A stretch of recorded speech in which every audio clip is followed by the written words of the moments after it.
Saat ujian kedua dimulai, arena berubah jadi medan pertempuran. Para kandidat panik.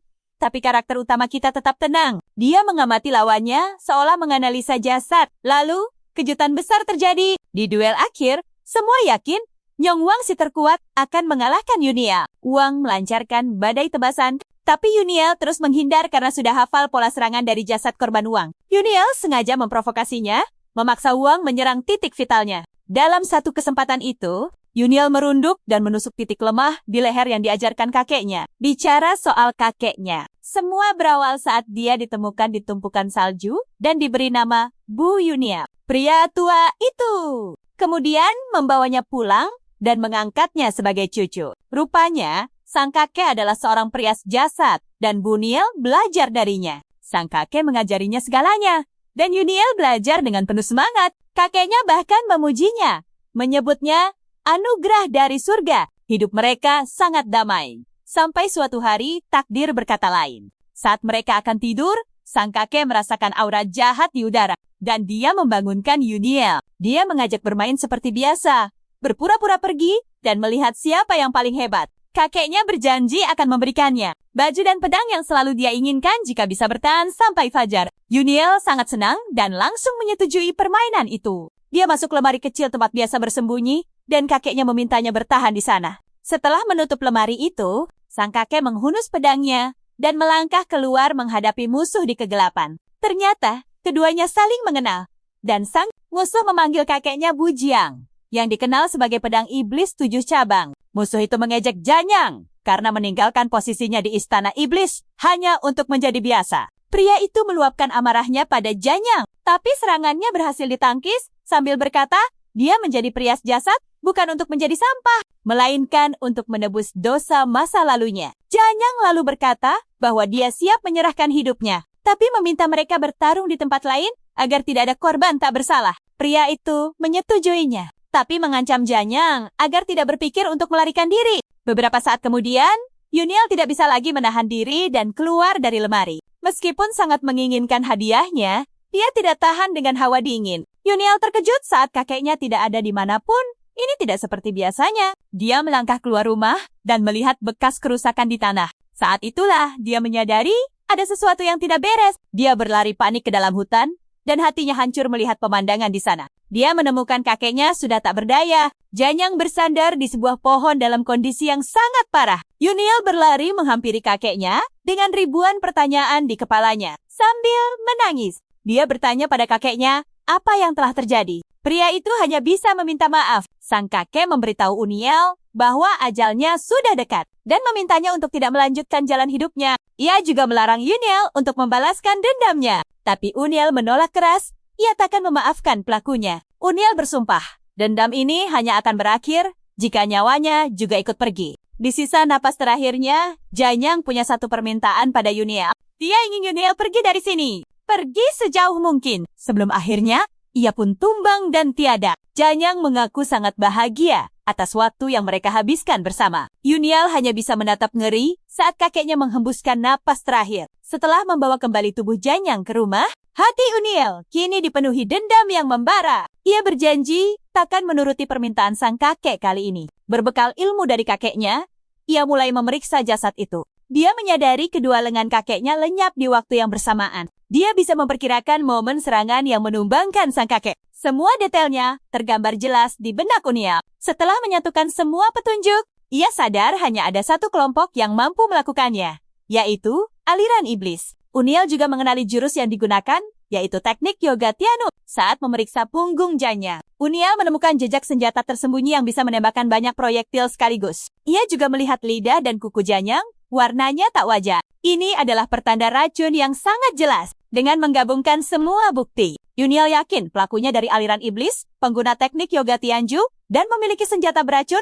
Tidak banyak orang dengan ciri-ciri seperti itu. Yuniel bertekad akan menemukan orang yang melakukan ini pada kakeknya. Tanpa buang waktu, Yuniel memulai jalan balas dendamnya. Ia pun terlihat menandatangani selembar surat perjanjian. Seorang instruktur menyuruhnya untuk bergegas memberikan cap. Namun Yuniel membuatnya terdiam saat menekan cap itu dengan jarinya sendiri. Yuniel telah mendedikasikan hidupnya untuk balas dendam sejak kepergian sang kakek dan tak ada jalan lain baginya. Inilah alasannya. Ia mendaftar kompetisi ini sebagai langkah pertama dari pembalasannya. Di dunia ini, dunia persilatan dikuasai oleh aliran ortodoks dan aliran iblis yang saling menjaga keseimbangan. Aliran ortodoks dipimpin oleh aliansi Murim yang menjunjung tinggi keadilan. Di sisi lain, aliran iblis berpusat di istana iblis. Mereka lebih memuja kekuatan, meski keseimbangan telah lama terjaga. Aliran ortodoks memutuskan untuk melangkah lebih jauh. Hal ini melahirkan 18 master bela diri yang dikenal sebagai master kebaikan.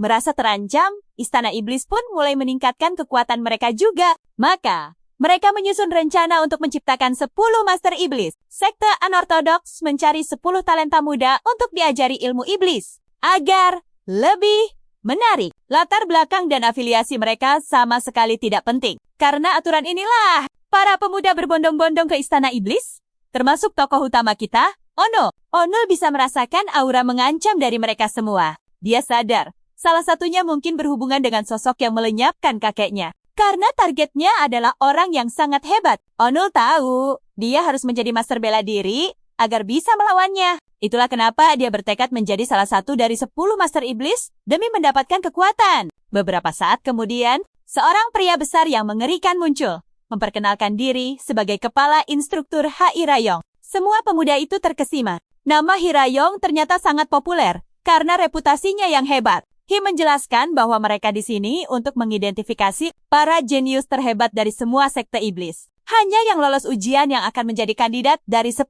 master iblis. Dan untuk ujian pertama, fisik mereka akan diperiksa langsung oleh para seniman bela diri istana. Begitu para pemuda itu mendengarnya, mereka mulai menggerutu karena mengharapkan ujian yang jauh lebih menegangkan. Para master mengabaikan keluhan mereka dan mulai memeriksa siapa yang layak dan tidak. Di sisi lain, mereka yang bertubuh kekar merasa lega karena merasa akan lolos dengan mudah. Salah satu instruktur, Jinga, menghampiri Onul untuk memeriksanya. Saat menyentuhnya, dia berpikir Onul sudah tamat. Dia heran kenapa Onul nekat berpartisipasi, tapi kemudian dia merasakan niat membara yang mengerikan dari tubuh Onul. Namun, Jingak merasa akan berbahaya jika meloloskan Onul ke tahap berikutnya. Karena itu, dia tidak meloloskannya.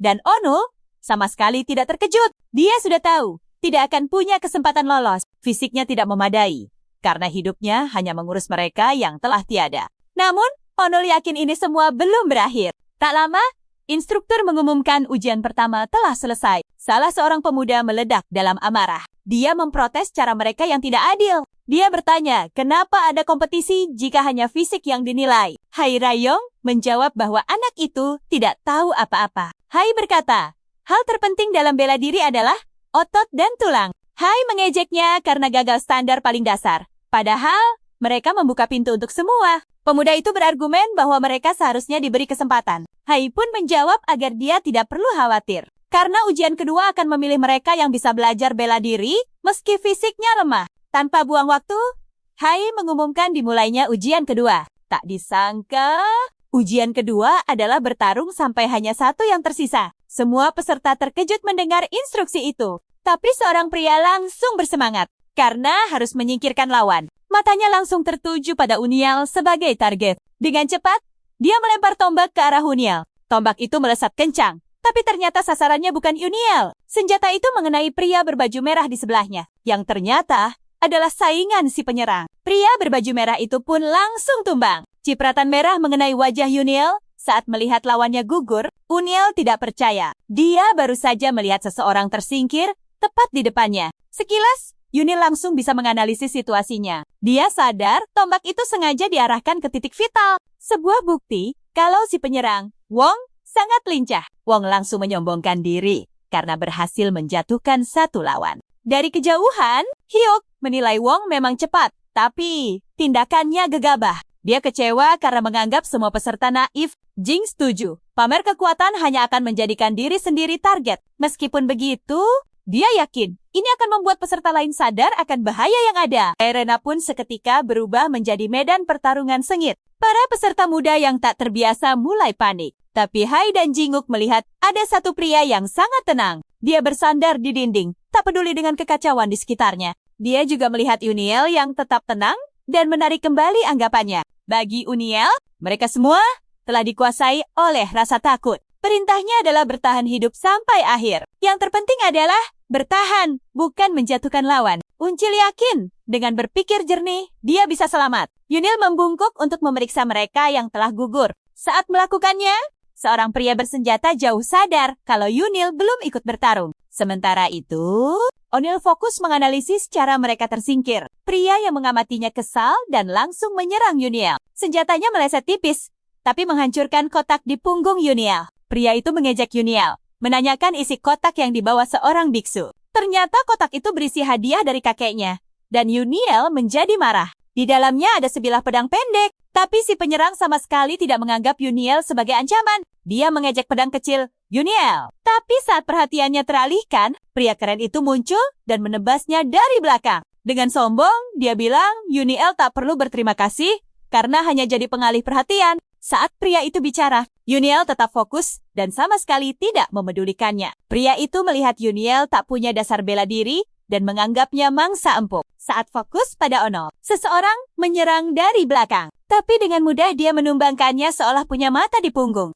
Hei! Bertanya pada Jaku tentang pria itu yang memegang pedang pemusnah. Dia ingin tahu kenapa pria itu membawa pedang pusaka jiwa hitam yang dikenal sebagai pendekar pedang pengembara terkuat. Jingok mengungkapkan nama pria itu adalah Nung Wong. Kabarnya, dia menemukan buku rahasia jiwa hitam bersama pedangnya. Wong pun berlatih dengan buku itu, menjadikannya satu-satunya murid jiwa hitam. Jing bilang fisik Wong mungkin kurang, tapi dia tetap favorit juara karena tak ada yang terlihat lebih kuat darinya. Namun, Jingok yakin semua bisa berubah karena hal tak terduga. Setelah kekacauan mereda, hanya Wong dan Yunil yang tersisa. Wong kaget Yunil bisa bertahan sampai akhir. Dengan angkuh, Wong berkata akan jadi kandidat Master Iblis jika bisa mengalahkannya. Karena itu, dia sudah tidak sabar. Meski Yunil tahu lawannya adalah yang terkuat, dia sama sekali tidak takut dan tetap memasang ekspresi dinginnya. Ini karena dia sudah menemukan kelemahan lawannya. Yunil menggenggam pedang pendeknya,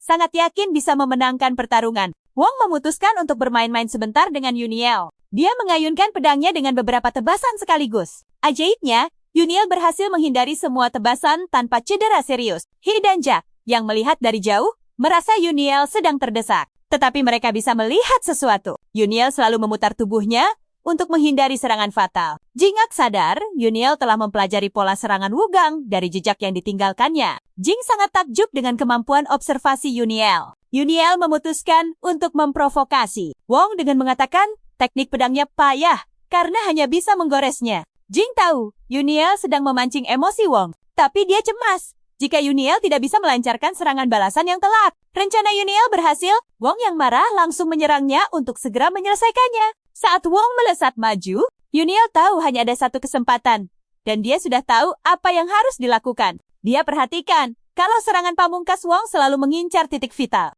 Oleh karena itu, Yunil sudah menyiapkan sebuah rencana. Tepat saat pedang Wong hampir mengenainya, Yunil menundukkan tubuhnya. Serangan itu berhasil dihindari, membuka celah bagi Yunil. Kakeknya pernah memberitahu soal titik lemah para seniman bela diri. Bahkan, seorang anak kecil bisa menjatuhkan seorang ahli jika titik itu diserang dengan presisi dan kekuatan yang cukup. Posisi itulah yang sekarang menjadi incaran Yunil. Tanpa sadar, Wong telah mengekspos dirinya pada pedang pendek Yunil. Tanpa ada ruang untuk bereaksi, leher Wong kini tertusuk pedang uncol, energi kehidupannya terkuras hebat. Akhirnya, tubuh Wugang tumbang, menjadikan Yunil satu-satunya yang bertahan. Jing dan Hyuk terkejut melihat variabel tak terduga yang dibicarakan Jingok. Hyuk kecewa karena Wugang telah gugur di tangan Yunil. Padahal ia berharap banyak pada ilmu pedang jiwa hitam. Meskipun begitu, Hyuk harus mengumumkan Yunil sebagai pemenang ujian kedua. Tiba-tiba, Yunil berada di sebuah ruang kosong bersama kakeknya di kejauhan. Ia bergegas menghampiri kakeknya dengan gembira.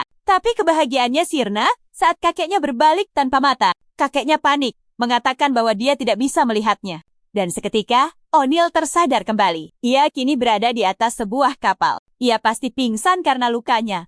Tapi ada sesuatu yang mengejutkan. Ia tahu lukanya sangat parah. Tapi ia tidak merasakan sakit sedikit pun. Sepertinya ia telah dirawat oleh tabib hebat dari Istana Iblis. Ia juga melihat orang lain di kapal yang semuanya tampak terlatih. Dan saat itulah ia sadar mereka adalah yang selamat dari ujian pertama. Beberapa saat kemudian, palka di atas mereka terbuka dan Jingok muncul, menyuruh mereka turun di tujuan berikutnya Pulau Neraka.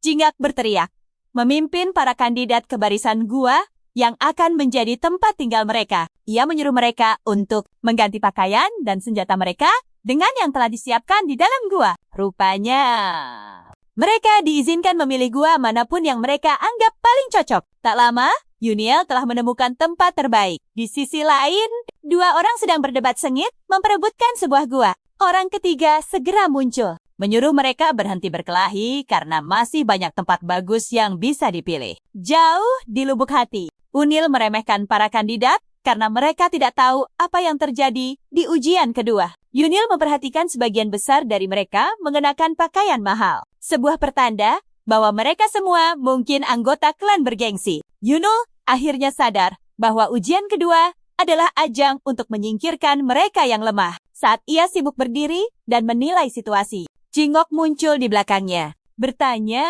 mengapa ia belum memilih gua dan terlihat sangat lamban. Ternyata Jingok telah tertarik pada Uniel sejak ujian terakhir dan ingin tahu gua mana yang akan ia pilih. Uniel disuruh memilih cepat dan menunjuk gua kecil. Gua itu tampak berlumpur. Seorang kandidat mengejek pilihannya yang rendahan. Namun di sisi lain, Jingok sangat terkesan dan menganggap O'Neil jenius. Pintu masuknya kecil, tapi dalamnya cukup luas untuk berlatih. Selain itu, pintu kecil itu menjadi pertahanan alami dari penyusup. Jing senang dengan kecerdasan Uniel. Tak lama, para kandidat keluar dengan seragam hitam mereka. Mereka semua berkumpul untuk mendengarkan Jing. Jing menjelaskan tentang 10 fasilitas ilmu iblis di pulau itu. Ternyata, mereka bebas mempelajari satu atau semua ilmunya. Mereka juga diberi kebebasan penuh atas jadwal mereka. Boleh tidur, bermain, atau berlatih sesuka hati. Aniel terkejut, mengingat ujian kedua yang begitu berat. Para kandidat langsung berdebat akan belajar ilmu apa. Mayoritas memilih ilmu pedang, api berkobar. Ilmu itu dianggap yang paling kuat di antara semuanya. Uniel melihat mereka semua berlari ke gedung perguruan terkuat itu. Uniel setuju kalau ilmu itu hebat, tetapi tidak cocok baginya yang belum pernah belajar bela diri. Dia harus mencari ilmu yang paling berguna untuknya. Ancel pun berjalan menuju pavilion binatang buas pengelana. Perguruan itu tampaknya sudah hampir runtuh. Satu-satunya alasan mereka masih bertahan adalah karena sejarah gemilangnya dulu. Uniel teringat cerita kakeknya tentang perguruan ini. Tiba-tiba, tanah bergerak dan sebuah kepala muncul. Pria itu bertanya, "Apa kau datang untuk menjadi salah satu master iblis?" Ternyata, dia adalah master dari pavilion binatang buas. Awo memberanikan diri, "Aku datang untuk belajar di sini."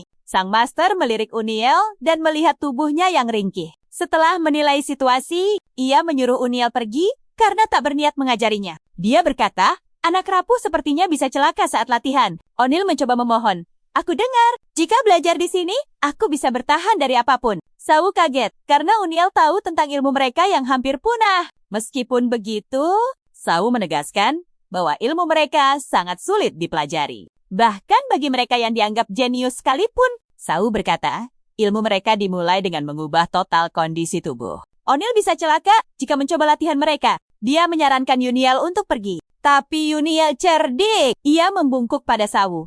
Berterima kasih telah diajari. Sawu sadar, ia berhadapan dengan orang nekat. Ini memaksanya setuju menjadi guru Uniel. Namun, Sawu menegaskan, ini adalah perintah dari Istana Iblis. Sawu akhirnya muncul dan meminta Uniel memanggilnya Guru Sa. Saat Uniel memperkenalkan diri, Sawu memotongnya. Dia hanya murid nomor 1.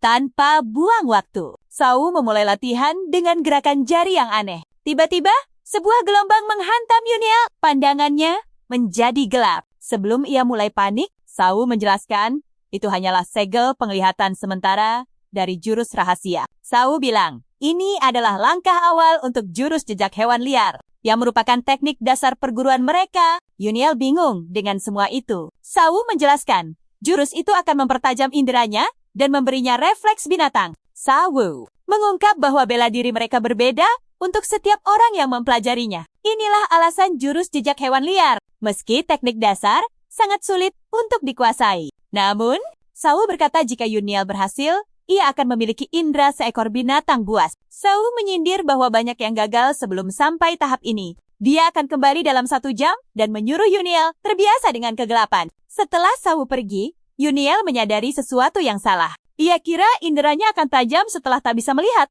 tapi ternyata tidak. Dia teringat ucapan Sawu, 1 jam akan terasa sangat lama dalam kondisinya. Dia sadar harus beradaptasi secepat mungkin. Jika diserang mendadak, riwayatnya akan tamat. Yuniel langsung membayangkan dirinya diserang, memicu rasa takut yang mendorongnya melompat. Akan tetapi, Yuniel terjatuh dan menyadari bahwa keseimbangan adalah hal terpenting saat ini. Sejam kemudian, Sawu kembali, berharap melihat Yuniel ketakutan. Betapa kagetnya ia. Yuniel justru sedang melompat-lompat. Suatu hal yang sangat unik. Sawu sadar, Yuniel beradaptasi cepat karena membayangkan musuh palsu. Meski begitu, Sawu tak terkesan dan memutuskan untuk mengujinya. Dia mengayunkan pedang ke arahnya, menyuruhnya menghindar. 3 hari kemudian, Yuniel sudah babak belur karena latihan Sawu. Sawu heran, karena Yuniel tidak pernah mempertanyakan latihannya dan hanya menerima. Sawu lalu bertanya, kenapa dia tidak pernah protes soal metode latihannya? Yuniel menjawab bahwa Sawu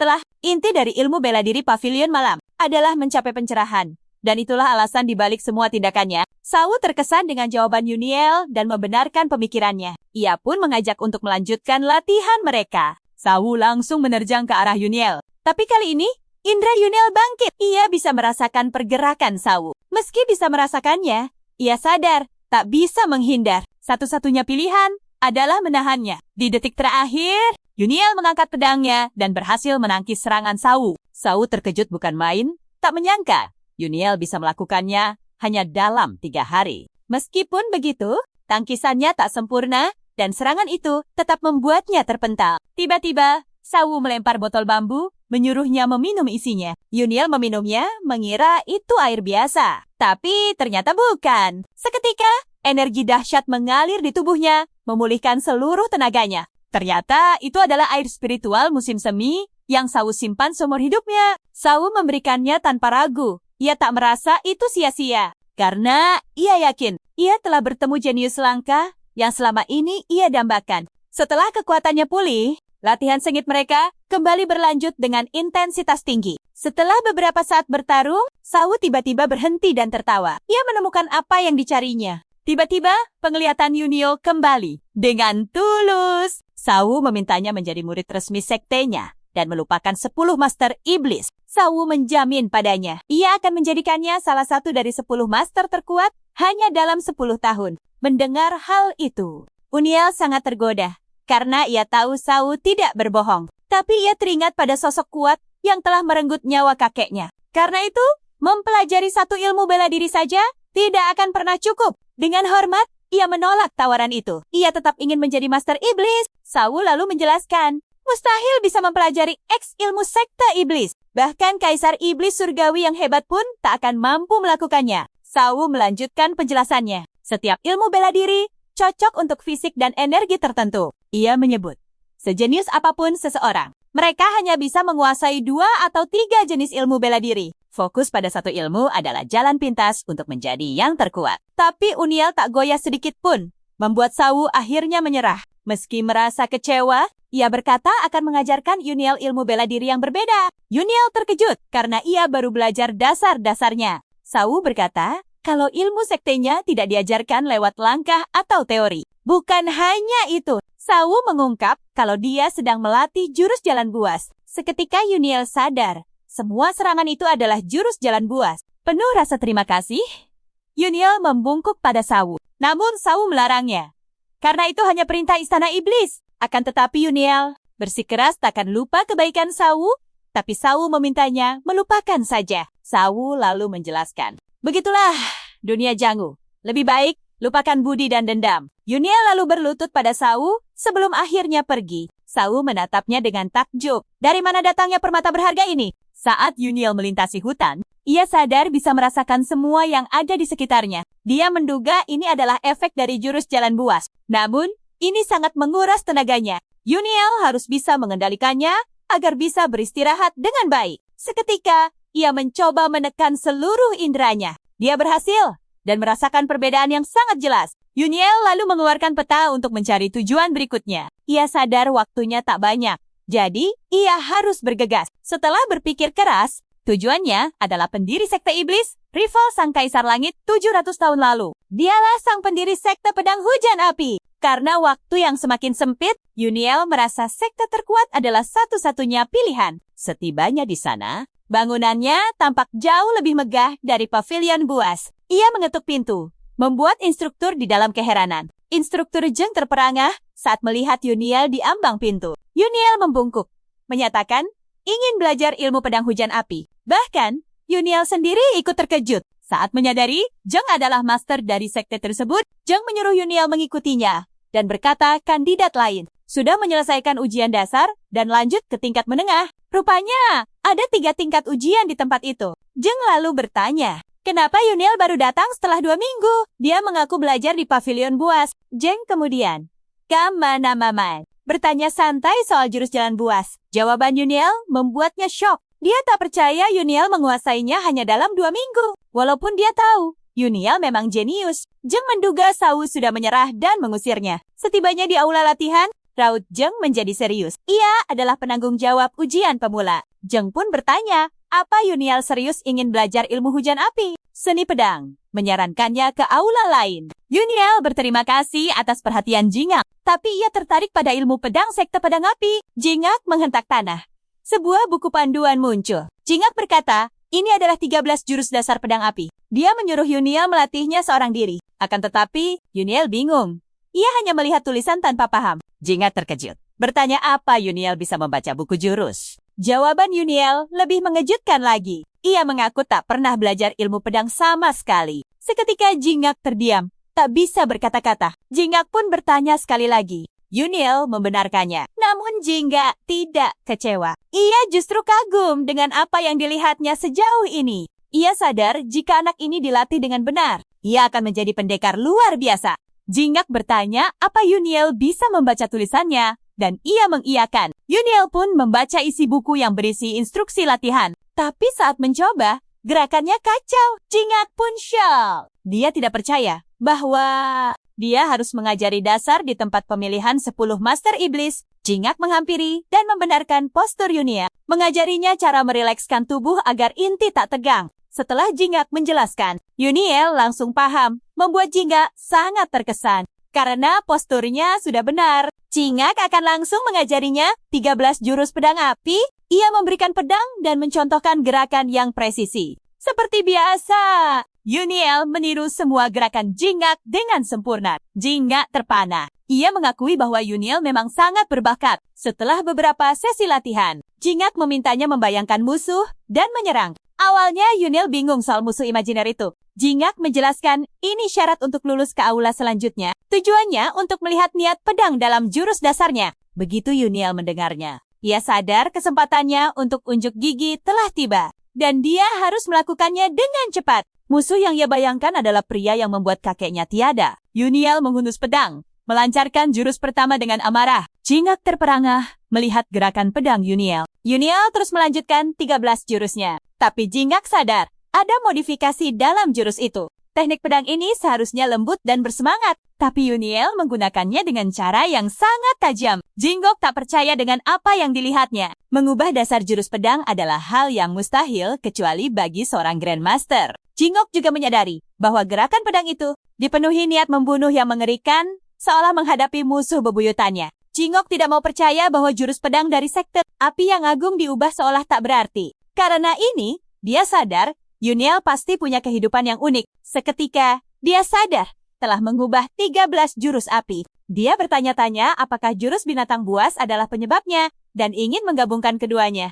Tetapi, dia sadar itu akan menjadi ilmu pedang yang sama sekali berbeda. Dengan pemikiran ini, dia segera kembali ke 13 jurus api yang asli. Dan kali ini, dia terlihat jauh lebih berbahaya. Dia membayangkan targetnya ada di depan dan mulai melepaskan semua amarah di dalam dirinya. Jingok menonton dengan takjub, mengakui bahwa Yuniel sangat cepat, semakin dekat dengan targetnya. Yuniel seakan kehilangan dirinya, seolah targetnya nyata. Dia merasa tidak boleh membiarkan targetnya lolos. Karena itu, dia memutuskan untuk memakai semua teknik yang tersisa sekaligus. Yuniel melepaskan amarahnya dan melancarkan tebasan berbahaya untuk menjatuhkan musuhnya. Tapi cara ini malah merugikannya, membuatnya kehilangan keseimbangan dan genggaman pedangnya. Jingok melihat Yuniel kalah, tapi bukannya marah.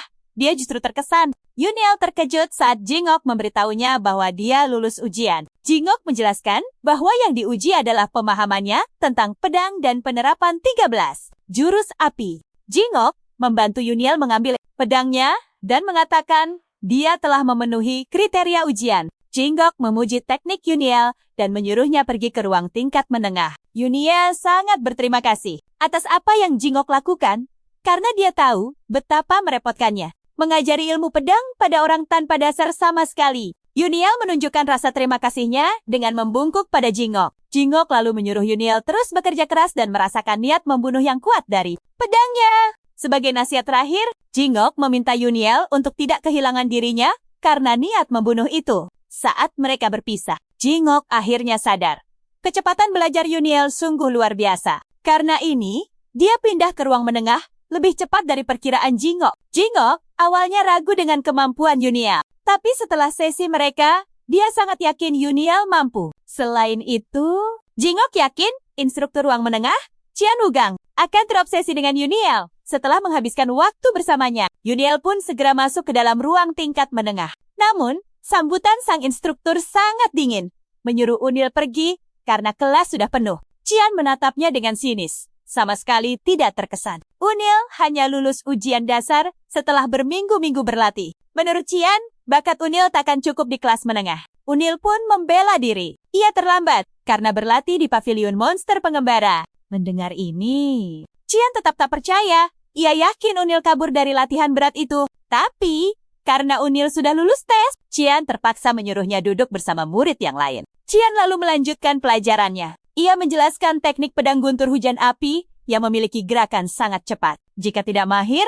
mereka bisa melukai diri sendiri. Qian menambahkan, pedang guntur ini sulit digunakan dalam pertarungan. Sama seperti 13 jurus api. Meski begitu, mereka wajib mempelajarinya untuk mengasah kemampuan berpedang, bukan untuk menang. Qian kemudian memanggil salah satu kandidat, Bio Hansung. Untuk latihan praktik, Qian menyuruhnya memilih lawan tanding. Dengan senyum licik, Bio bertanya, apa boleh memilih siapa saja? Dan Qian setuju. Seperti yang sudah diduga, Bio menunjuk Unil sebagai lawannya. Qian hendak protes, tapi Bio mengingatkannya bahwa ia boleh memilih siapapun. Qian masih mencoba menolak, mempertanyakan bagaimana Bio bisa menguji ilmunya pada murid baru. Qian mendesak Bio untuk memilih yang lain, tapi tiba-tiba Unil menyela, mengatakan kalau ia bersedia. Qian terkejut mendengarnya. Unil mengaku bahwa ia belajar berpedang dari Jingak. Unil yakin, cara terbaik untuk belajar adalah dengan berlatih melawan orang lain. Bagi Qian, Unil hanya melindungi harga dirinya, tapi ia tidak akan menghentikannya. Qian pun mengizinkan mereka, berharap keduanya bisa sampai ke kelas lanjutan. Di sisi lain, Bio merasa sangat beruntung mendapatkan pemula yang bisa ia permainkan sesuka hatinya. Ia bahkan berencana untuk membuat Unil tak berdaya demi pamer kehebatan di depan kelas. Keduanya lalu mempersenjatai diri dengan pedang kayu untuk memulai pertarungan. Bio memuji keberanian Unil, tapi ia berkata, butuh lebih dari sekadar nyali untuk bertahan di akademi. Tanpa buang waktu, Bio langsung melesat ke arah Unil. Namun, Unil dengan mudah menghindari serangannya. Bio terkesan, tapi yakin Unil takkan bertahan lama. Dia menyerang lagi lebih keras, memaksa Unil menangkis dengan pedangnya. Dari cara pedang mereka beradu, Bio bisa melihat kalau Unil benar-benar seorang pemula. Ini membuatnya semakin senang. Bio terus bermain-main dan bahkan mengeluarkan teknik pedang guntur. Tapi Unil tetap tenang, menghindari setiap serangan yang dilancarkan Bio. Pada titik ini, rasa frustrasi mulai terlihat. Dan Qian menyadarinya. Ia tahu, mungkin Bio tidak semahir itu. Unil seakan bisa membaca semua gerakan Bio. Qian mulai yakin, Unil benar-benar menguasai jurus itu. Sebagai ahli bela diri, dia tahu teknik dasar itu sangat sulit dikuasai. Jurus itu biasanya hanya untuk para master berpengalaman. Mustahil Unil mempelajarinya hanya dalam 2 minggu. Qian ingin melihat duel pedang yang sesungguhnya, bukan hanya sekadar menghindar untuk menguji refleks mereka. Mendengar hal itu, Unil pun menjadi serius dan melancarkan 13 jurus api. Tapi Bio meremehkannya, karena jurusnya terlihat sedikit berbeda. Dia sangat yakin bisa menghindarinya dengan mudah. Namun, dia salah besar. Serangan itu membuatnya kewalahan. Berbagai pertanyaan mulai muncul di benak Bio. Apa Unil sengaja mengujinya untuk mengejek? Atau mungkin dia hanya ingin pamer? Di depan instruktur, agar bisa langsung naik ke tingkat mahir, sadar dirinya akan dipermalukan. Bioh mengeluarkan jurus andalannya, gaya pedang Asura. Dia melancarkan serangan dahsyat untuk mengakhiri Yuniel. Rupanya, itu adalah jurus terlarang dari sekte pedang Asura. Karena tak ada batasan, Chaon tidak bisa menghentikan pertarungan. Tiba-tiba, Chaon melihat Uniel yang menghadapi jurus berbahaya itu. Keseimbangannya tetap terjaga sempurna. Pikirannya kembali tertuju pada jurus misterius itu. Meski sulit dipercaya, Uniel terus menghindar dengan mudah. Biok terpaksa memakai teknik pamungkasnya yang lebih kuat. Bahkan Chaon ikut tertegun melihatnya. Dia ngeri melihat Biok melompat ke arah Uniel. Semua terjadi dalam sekejap mata. Pedang Uniel sudah menekan dada Biok dengan jurus api ke-13. Uniel menarik pedangnya dengan tenang. Sementara Bioh langsung ambruk ke tanah. Dia tampak tak sadarkan diri setelah menerima serangan Yuniel. Semua orang terkejut mengira Bioh telah tiada. Uniel dengan santai berjalan untuk mengembalikan pedang latihannya. Chaon memeriksa Bioh dan menyadari lukanya sangat parah. Chaon lalu beralih menatap Uniel.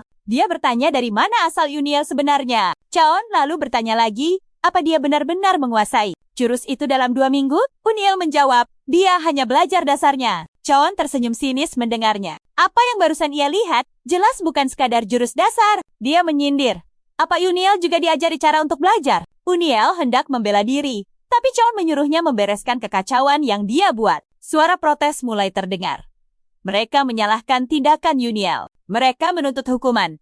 Tapi Xion menepis anggapan itu. Dia menjelaskan tempat ini mungkin disebut ruang latihan. Tapi jangan salah, ini bukan tempat biasa. Xion mengingatkan. Mereka ada di Pulau Neraka. Jika kau menyerang untuk melumpuhkan, bersiaplah menerima hal yang sama. Dengan peringatan itu, Xion memulai kembali latihan. Para kandidat pun kembali bertarung. Mereka yang kalah langsung disingkirkan oleh Xion. Dia menyuruh mereka semua untuk mencari tempat lain. Waktu mereka di sekte hujan api telah berakhir. Para kandidat yang gagal memohon kesempatan kedua, tapi Xion menolak, tak ada lagi kesempatan untuk mereka. Xion berkata, mereka lulus ujian pertama hanya karena fisik. Tapi untuk belajar pedang hujan api, butuh bakat untuk melampaui batas. Karena tak punya kualitas itu, mereka dinyatakan gagal. Setelah semua kandidat meninggalkan aula, Xion sadar Yuniel masih di sana. Dan bertanya padanya. Bingung, Yuniel bertanya apa? Dia juga harus pergi. Dan Xion mengiyakan. Dia bilang Yuniel menang dan berhak masuk ke ruang tingkat lanjut. Namun, Yuniel justru ingin tetap di ruang menengah. Xion bingung dan menanyakan alasannya. Yuniel mengaku, ia baru belajar 1 teknik saja. Jurus 13 hujan api, belum ada yang lain. Xion terkejut. Padahal, Yuniel sudah menguasai jalan binatang buas. Dia bisa membaca serangan bio, tapi mengaku belum belajar apapun. Tanpa ragu, Yuniel bersikeras pada pendiriannya. Sadar, Yuniel takkan menyerah. Xion setuju mengajarinya pedang guntur hujan api, peningkatan dari jurus sebelumnya. Akan tetapi, dia benci orang yang mencoba cari muka di hadapannya. Xion mengancam akan menghukumnya dengan berat. Jika ia tahu Yuniel mempelajari teknik pedang lain, 4 hari berlalu, Yuniel berlatih keras di bawah bimbingan Xion. Xion sudah menguji semua kemampuannya, dan yakin, Yuniel benar-benar tak punya dasar ilmu pedang. Walaupun baru mulai belajar, tekad dan konsentrasinya sungguh luar biasa. Xion melihat kobaran semangat di mata Yuniel, seolah itu jalan hidupnya. Akhirnya, Xion mengerti bagaimana Yuniel bisa menguasai jalan binatang buas begitu cepat. Yang lebih menakjubkan, Yuniel sudah bisa menggunakan teknik pedang guntur, kecepatan belajarnya gila. Yuniel terus berlatih keras, sampai Xion menyuruhnya berhenti. Xion berkata bahwa dia telah memahami prinsip dasar pedang guntur,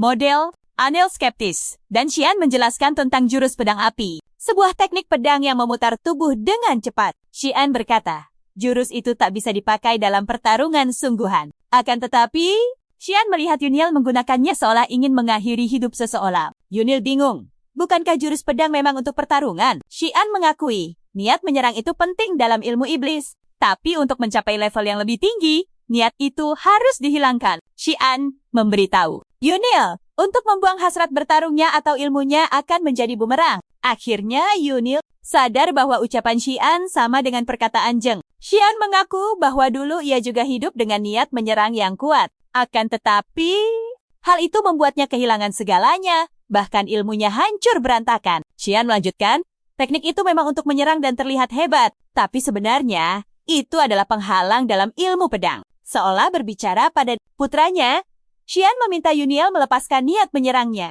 Mendengar itu, Yuniel teringat perkataan kakeknya. Kakeknya pernah bilang bahwa Pengguna pedang memiliki masa lalu kelam.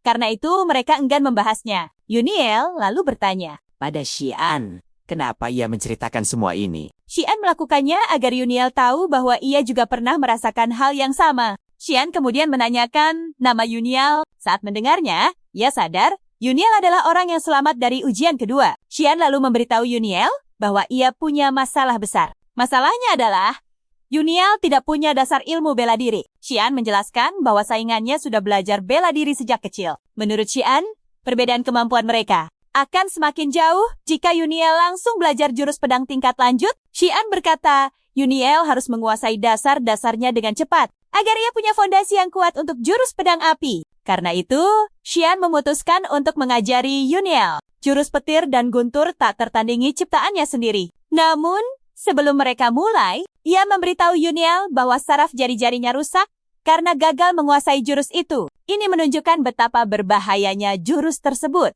Dan jika salah, Yuniel bisa kehilangan kendali atas lengannya. Jika itu terjadi, ia tak akan bisa maju, malah akan menjadi sia-sia. Setelah peringatan itu, Xian bertanya, apakah Yuniel masih mau melanjutkan latihan? Tanpa ragu, Yuniel setuju. Ia tak peduli kehilangan lengan selama bisa membalaskan dendamnya. 1 bulan kemudian, O'Neil akhirnya menguasai teknik petir dan bisa meninggalkan ruang menengah. Walau Qian bilang cepat, Yuniel merasa itu terlalu lama karena sudah menguasai teknik itu. Ia akhirnya siap untuk tingkat mahir. Saat ia membuka pintu ruang mahir, semua mata tertuju padanya dengan aura yang berbeda. Mengingat apa yang bisa ia lakukan, Yuniel tak habis pikir kenapa pengurus jenazah dipandang rendah, tapi mengambil nyawa justru dihargai. Instruktur menyuruh Yuniel masuk dan duduk karena pelajaran akan dimulai. Karena ada seorang murid baru, instruktur berkata akan menjelaskan kembali inti pedang hujan dan ketujuh ajarannya. Ia memulai dengan pentingnya menyeimbangkan kekuatan di setiap bagian tubuh agar kuda-kuda mereka tak tergoyahkan. Sesaat membaca catatan, Yuniel sadar ia takkan mengerti semua ini jika tak belajar bela diri tingkat lanjut di ruang menengah. Setelah selesai, instruktur menyuruh Aniel mengikutinya. Instruktur membawa Yuniel ke taman di belakang ruangan. Ia menyebut ada situasi di mana musuh bersenjata bisa dikalahkan tanpa pedang. Dalam keadaan seperti itu, seseorang tak lagi butuh pedang untuk membentuk jurus. Instruktur mengambil ranting dan mengarahkannya pada Yuniel sebelum mengajukan pertanyaan penting. Ia bertanya, bagaimana responsnya jika diserang mendadak tanpa pedang? Instruktur mengungkap bahwa selama ia di ruang menengah, teman-temannya telah belajar jurus mistis berkilau. Bentuk pertama pedang, hujan api. Itulah kenapa mereka membahas teori. Instruktur menegaskan pada Yuniel bahwa ia tak punya harapan untuk belajar darinya jika ia tak bisa memahami pertanyaannya saat ini. Karena masa depannya bergantung pada ini. Instruktur meminta Yuniel menjawab dengan hati-hati. Yuniel menarik napas dalam, lalu menjawab, jika tak ada pedang, ia akan pakai pedang lawan. Tanpa buang waktu, ia mencoba merebut ranting dari instruktur. Tapi sebelum tangannya menyentuh, instruktur lenyap dan muncul di belakangnya. Instruktur menegur Yuniel, mengatakan jawabannya terlalu gegabah. Namun, Yuniel justru takjub, bertanya-tanya kapan instrukturnya berpindah ke belakang. Yuniel mencoba menyerang lagi, tapi hasilnya tetap sama. Aniel mulai frustrasi karena tak bisa menebak gerakan instrukturnya. Aniel tak berharap bisa menangkapnya dengan mudah. Tapi ia tak menyangka, bahkan tak bisa mengikuti gerakannya sama sekali. Yuniel kini cemas karena ia tahu ia tak punya kesempatan. Di ruang mahir, jika gagal membuat instrukturnya terkesan saat itu juga. Yuniel pun memutuskan untuk memakai jejak binatang buas dengan kekuatan penuh, walau hanya sekali. Dengan tekad yang bulat, ia melesat ke arah ranting, tapi tepat saat ia akan menyentuhnya, tubuhnya terpental jauh oleh sang instruktur. Yuniel jatuh ke tanah dengan kecewa. Tapi sebelum ia larut dalam kegagalannya, sang instruktur melesat dan menepuk bahunya. Instruktur itu tertawa, lalu mengatakan bahwa ia telah lulus ujian. Yuniel terkejut, karena ia bahkan tak bisa menyentuh pria tua itu. Ia bingung, bagaimana cara ia lulus ujian ini? Sang instruktur mengabaikannya dan berkata, ia akan belajar teknik baru esok hari. Ia diminta datang lebih awal dari teman-temannya. Yuniel sangat senang dan berterima kasih atas kemurahan hatinya sebelum akhirnya pergi. Saat ia berjalan menjauh, sang instruktur menatap ranting di tangannya. Beberapa daunnya gugur. Tanpa sepengetahuan Yuniel, ia sebenarnya berhasil mencapai daun-daun itu. Namun sang instruktur dengan bijak mementalkannya agar terlihat gagal. Instruktur itu sangat terkesan dan menantikan hal-hal hebat dari Uniel. Beberapa saat kemudian, Uniel berjalan di hutan, berpikir untuk terus melatih energinya. Tiba-tiba, ia merasakan beberapa kehadiran di belakangnya. Berkat inderanya yang tajam, ia tahu berapa banyak jumlah mereka. 5 orang muncul di belakangnya dengan tatapan marah. Mereka bilang Uniel telah bertindak sombong sejak di ruang menengah. Dan mereka ada di sini untuk memberinya pelajaran.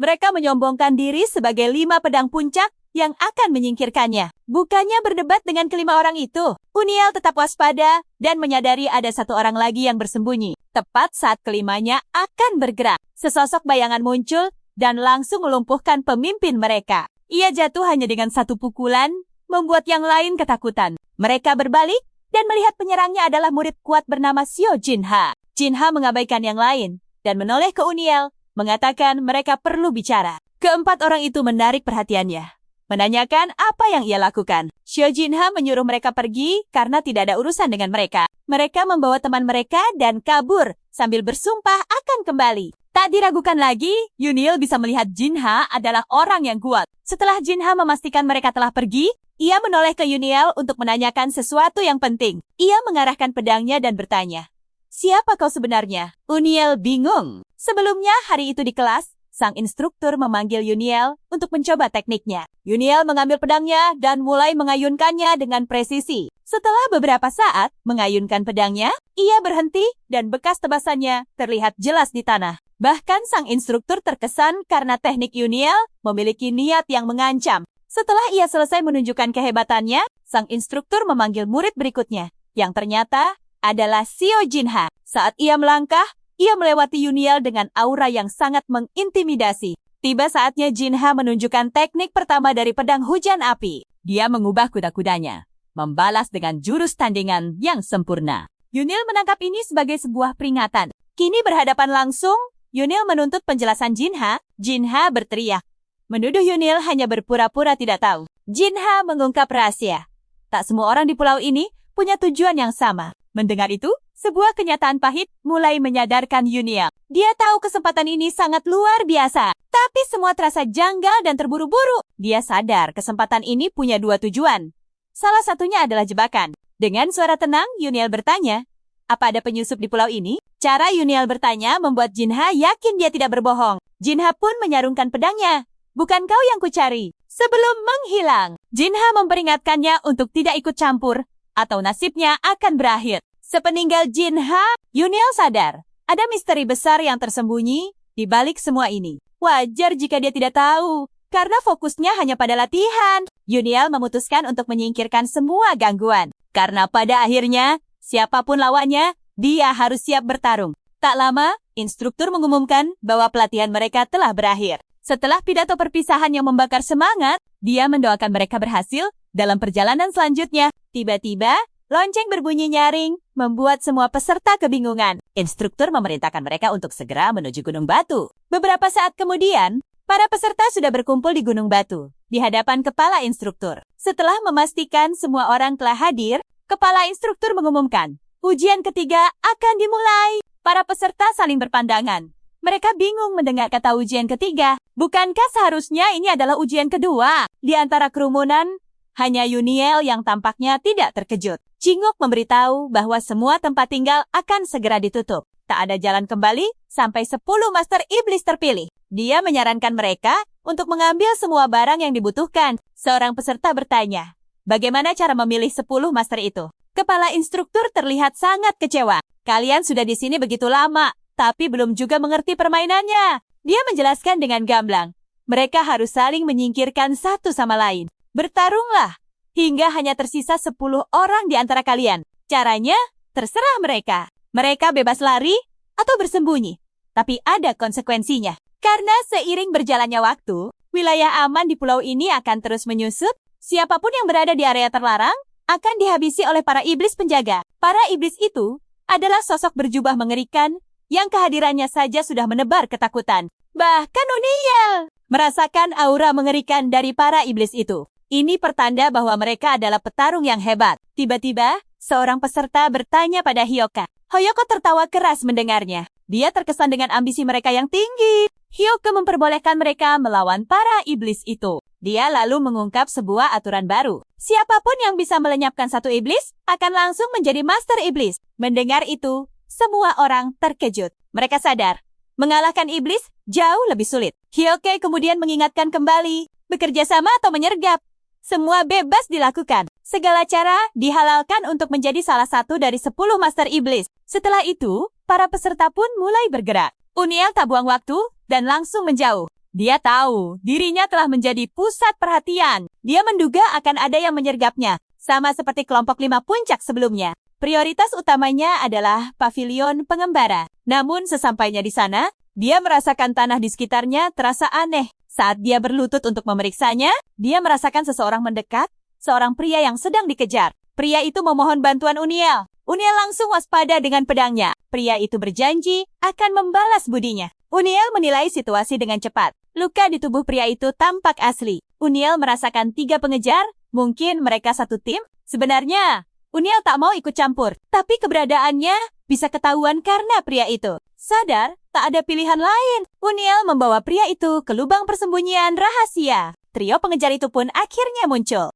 Namun, mereka kebingungan karena tak menemukan siapa-siapa. Mereka mencari di sekitar, tak sadar targetnya ada di bawah mereka. Setelah gagal mencari, mereka akhirnya pergi. Setelah Uniel memastikan mereka aman, dia dan rekan barunya keluar dari persembunyian. Pria itu sangat berterima kasih pada Uniel. Sementara itu, Uniel masih menganalisis keadaan. Uniel sadar Sau pasti menyiapkan lubang baru ini untuknya. Saat bersembunyi tadi, dia merasakan jalur buas liarnya meluas lebih jauh dari biasanya. Tanah seakan bicara padanya. Dia sadar. Inilah ajaran Sau. Rekan barunya adalah Gim Chung dari Sekte Kelam. Guim bertanya, tapi Uniel mengabaikannya. Tanpa istirahat, Uniel terus berjalan. Guim memohon untuk ikut demi keamanan. Dia bilang Uniel bisa dipercaya. Uniel diam, dan Guim menganggapnya setuju. Dengan girang, Guim mengikutinya seperti anak anjing. Setelah berjalan beberapa saat, Uniel menyentuh tanah, merasakan getarannya. Dengan kekuatan ini, dia tahu ada pertarungan di depan dan menyarankan jalan lain. Guim takjub dan memohon untuk diajari. Tapi Uniel hanya diam dan terus melangkah. Tiba-tiba, Uniel mendengar tekad balas dendam seseorang. Saat mendengar itu, sebuah perasaan yang familiar menjalar di tubuhnya. Dia sadar pria itu sama sepertinya. Guim merasakan perubahan pada Uniel. Uniel berkata mereka akan berbelok. Bukan untuk menghindar, tapi untuk terlibat. Mendekati area itu, seorang penyusup bersembunyi. Serangan mendadak, tapi Uniel dengan mudah menahannya. Penyerang itu terkejut bukan main. Dia bertanya bagaimana Uniel bisa tahu jurus rahasianya. Uniel menjawabnya dengan sebuah tebasan telak. Uniel mengakui jurus buas miliknya sangat membantunya. Pertarungan masih berlangsung. Uniel ingin menolong pria itu demi memahami arti balas dendam. Saat lawannya akan dihabisi, Uniel muncul entah dari mana. Serangan kejutannya membuat lawan kewalahan. Namun, satu serangan lain mengincarnya dari belakang. Uniel menghindar. Lalu ia terkepung. Tapi mereka bukan tandingannya. Semua lawan tumbang, menyisakan satu orang. Saat dia bersiap maju, pria yang ditolongnya tadi muncul dan menghabisi lawan terakhir. Dengan senyum lebar, dendamnya terbalaskan. Akan tetapi, dia tiba-tiba ambruk ke tanah. Guim keluar bertanya. Tapi Uniel fokus memeriksa pria itu. Saat itulah, Guim menunjukkan sifat aslinya dan menyerang dari belakang. Namun, Uniel tak bisa dikelabui. Serangan itu, ia tangkis dengan mudah. Guim terkejut, tak menyangka serangannya akan terbaca. Uniel mendorongnya mundur. Kesal, karena kesempatannya untuk bertanya jadi hilang. Guim tak peduli dengan pertanyaan Uniel. Dia lebih penasaran, bagaimana rencana pengkhianatannya bisa terbongkar. Uniel mengungkap bahwa dia sudah tahu sejak mereka di penampungan. Dia melihat Guim menyembunyikan banyak senjata di balik pakaiannya. Selain itu, gerakan Guim sangat kaku karena senjata-senjata itu.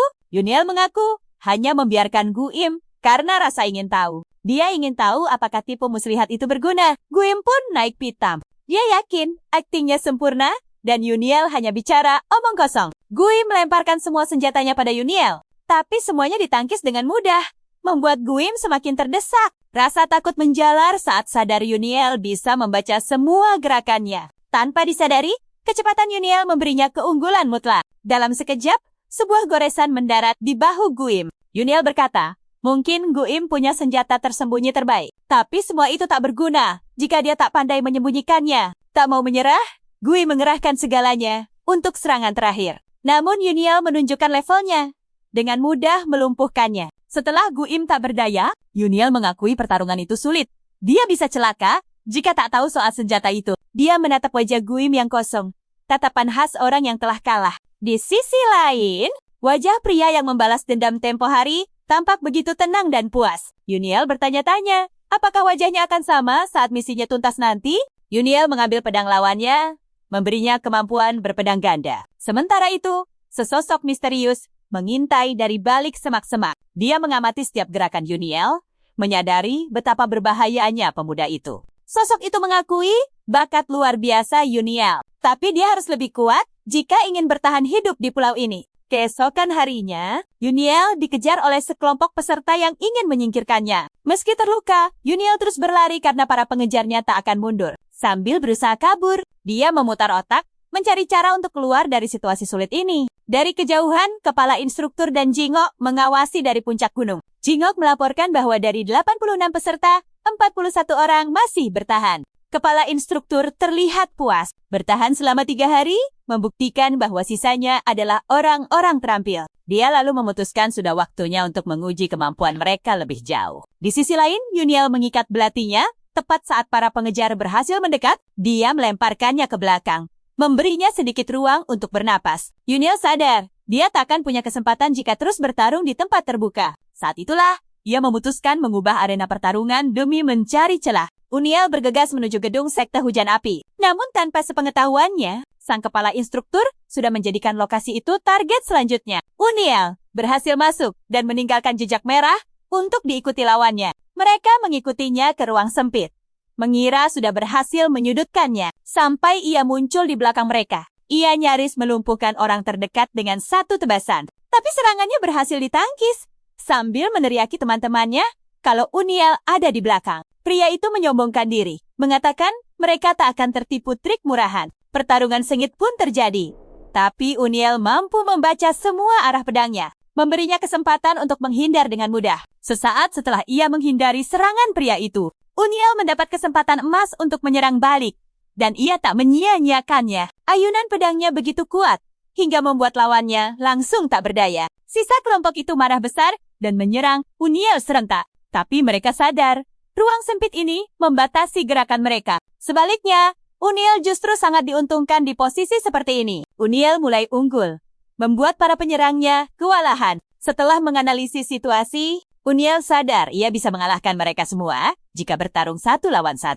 Sadar Yuniel akan menghabisi mereka satu persatu. Salah satu dari mereka nekat melemparkan cambuknya hingga memantul di dinding. Cambuk itu nyaris mengenai Yuniel. Tapi ia berhasil melompat, menghindar di detik terakhir. Menyadari mereka berhasil memancing Yuniel keluar dari ruang sempit. Sisa penyerang itu mencoba ikut keluar. Tapi mereka justru menabrak tembok yang ternyata adalah pemimpin mereka. Sang pemimpin tampak murka melihat anggotanya kabur. Mereka mencoba membela diri, mengatakan mereka tidak lari, hanya mengubah posisi. Kapten itu mengabaikan alasan mereka. Dengan satu ayunan, ia melenyapkan semuanya seketika. Ia dengan sombongnya meremehkan anggota timnya sendiri. Itulah alasan ia tak ingin bertarung bersama mereka sejak awal. Kini setelah para pengganggu disingkirkan, Yuniel berhadapan langsung dengan kapten tim itu. Ia mengakui kehebatan Yuniel dan memperkenalkan diri sebagai Wu Munong. Jia menanyakan nama Yuniel, tapi Yuniel lebih penasaran dengan status Wu. Yuniel ingin tahu apakah dia pemimpinnya,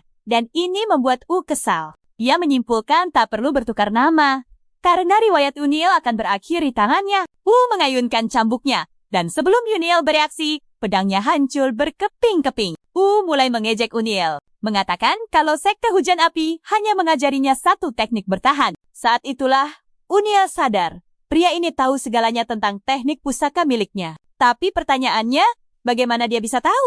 Yuniel bertanya-tanya, apakah Wu punya jaringan informasi rahasia? Wu melihat Yuniel lengah dalam pikirannya, dan langsung menyerangnya. Yuniel nyaris tak bisa menghindari serangan Wu. Namun ia melihat Wu menghancurkan segalanya. Yuniel sadar, bertarung di ruang sempit tak berguna. Ia berlari ke aula utama. Dengan pedang keduanya, Yuniel bersiap menghadapi Wu. Namun, ayunan lain dari Wu membuatnya mundur. Wu muncul dari kegelapan, meremehkan perlawanan Yuniel. Cambuknya melesat, dan seketika Yuniel terperangkap. Wu mengejeknya. Pertarungan ini akan segera berakhir. Yuniel sadar, ia bisa menahan serangan itu dengan Shining Mystic. Masalahnya, kekuatannya tidak cukup untuk menahannya. Saat itulah ia sadar. Ia butuh jurus yang berbeda. Sebuah kekuatan dahsyat yang mampu membelah baja. Saat cambuk itu melilit Yunil, Wu merasa sudah menang. Tapi ia merasakan Yunil sedang menyiapkan sesuatu. Wu tak khawatir, mengira Yunil hanya akan memakai Shining Mystic. Wajahnya yang santai berubah menjadi ngeri. Yunil meledak keluar dengan aura emas yang dahsyat. Ternyata itu adalah jurus petir dan guntur dari Xia. Sebelum Wu sempat bereaksi, Yunil sudah melesat menembusnya dalam sekejap mata, meninggalkan tebasan telak yang baru dirasakan sesudahnya. Seketika, seluruh kekuatannya lenyap, dan Wu pun tumbang ke tanah, tak bergerak lagi. Setelah lawannya kalah, Yunil merasakan efek jurusnya. Ia terbatuk hebat. Yunil sadar, jurus itu terlalu berat untuk levelnya saat ini. Meskipun begitu, ia senang telah memenangkan pertarungan itu. Ia sadar, area terlarang akan segera berubah. Ia harus cepat. Tiba-tiba, ia merasakan aura mengerikan di belakangnya. Saat berbalik, sesosok iblis menatapnya dengan tatapan bengis. Rasa takut menjalari tubuh Yunil,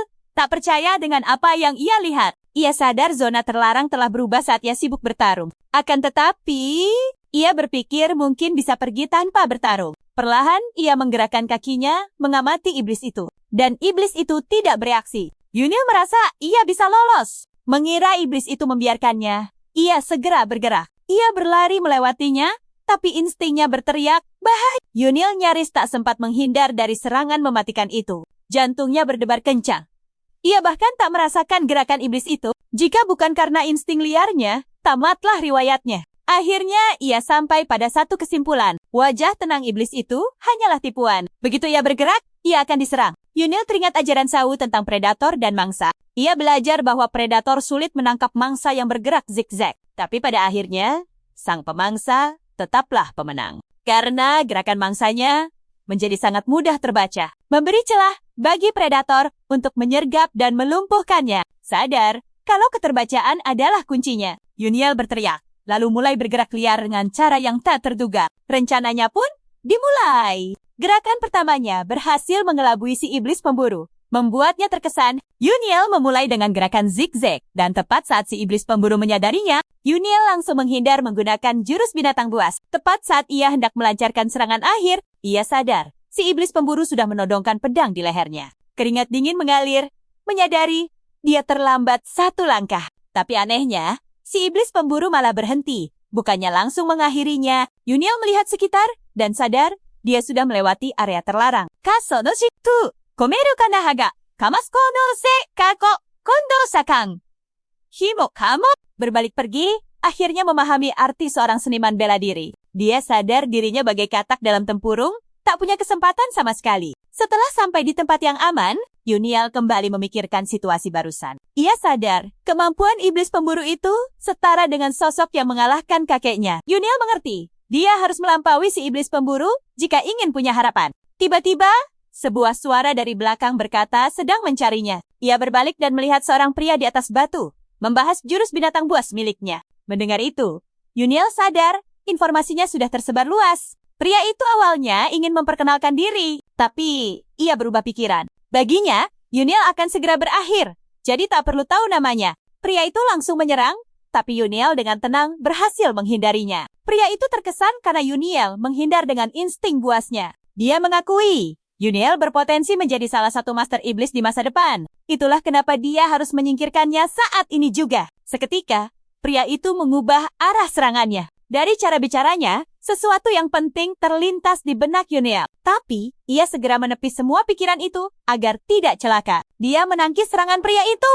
Getaran dari pedang itu mengirim sensasi aneh. Setelah beberapa gerakan, Yunil memastikan dugaannya. Dia teringat saat bersama kakeknya memeriksa sebuah jasad. Kakeknya berkata, orang itu berpulang di tangan jurus 5 pedang pemisah harimau. Kakeknya? Tahu karena tidak ada luka luar, tapi semua tulangnya hancur dari dalam. Kakek Yunil menjelaskan, jurus itu mengalirkan cai pada lawan setiap kali senjata mereka beradu. Teringat akan ucapan kakeknya. Yunil pun angkat bicara, menunjukkan kalau dia sudah tahu siapa lawannya. Rupanya, ia memakai jurus khas klan He. Pria itu terkejut dari mana Yunil tahu jurus rahasia ini. Ternyata, ciri khas jurus itu adalah teknik hisap yang memanfaatkan energi ki. Bagaikan pusaran, jurus ini menarik dan mengacaukan senjata lawan. Saat senjata lawan kehilangan arah, itulah celah sempurna untuk serangan balasan. Uniel teringat penjelasan kakeknya dulu. Ia pernah bertanya, apakah klan Hebei Fang yang terkuat?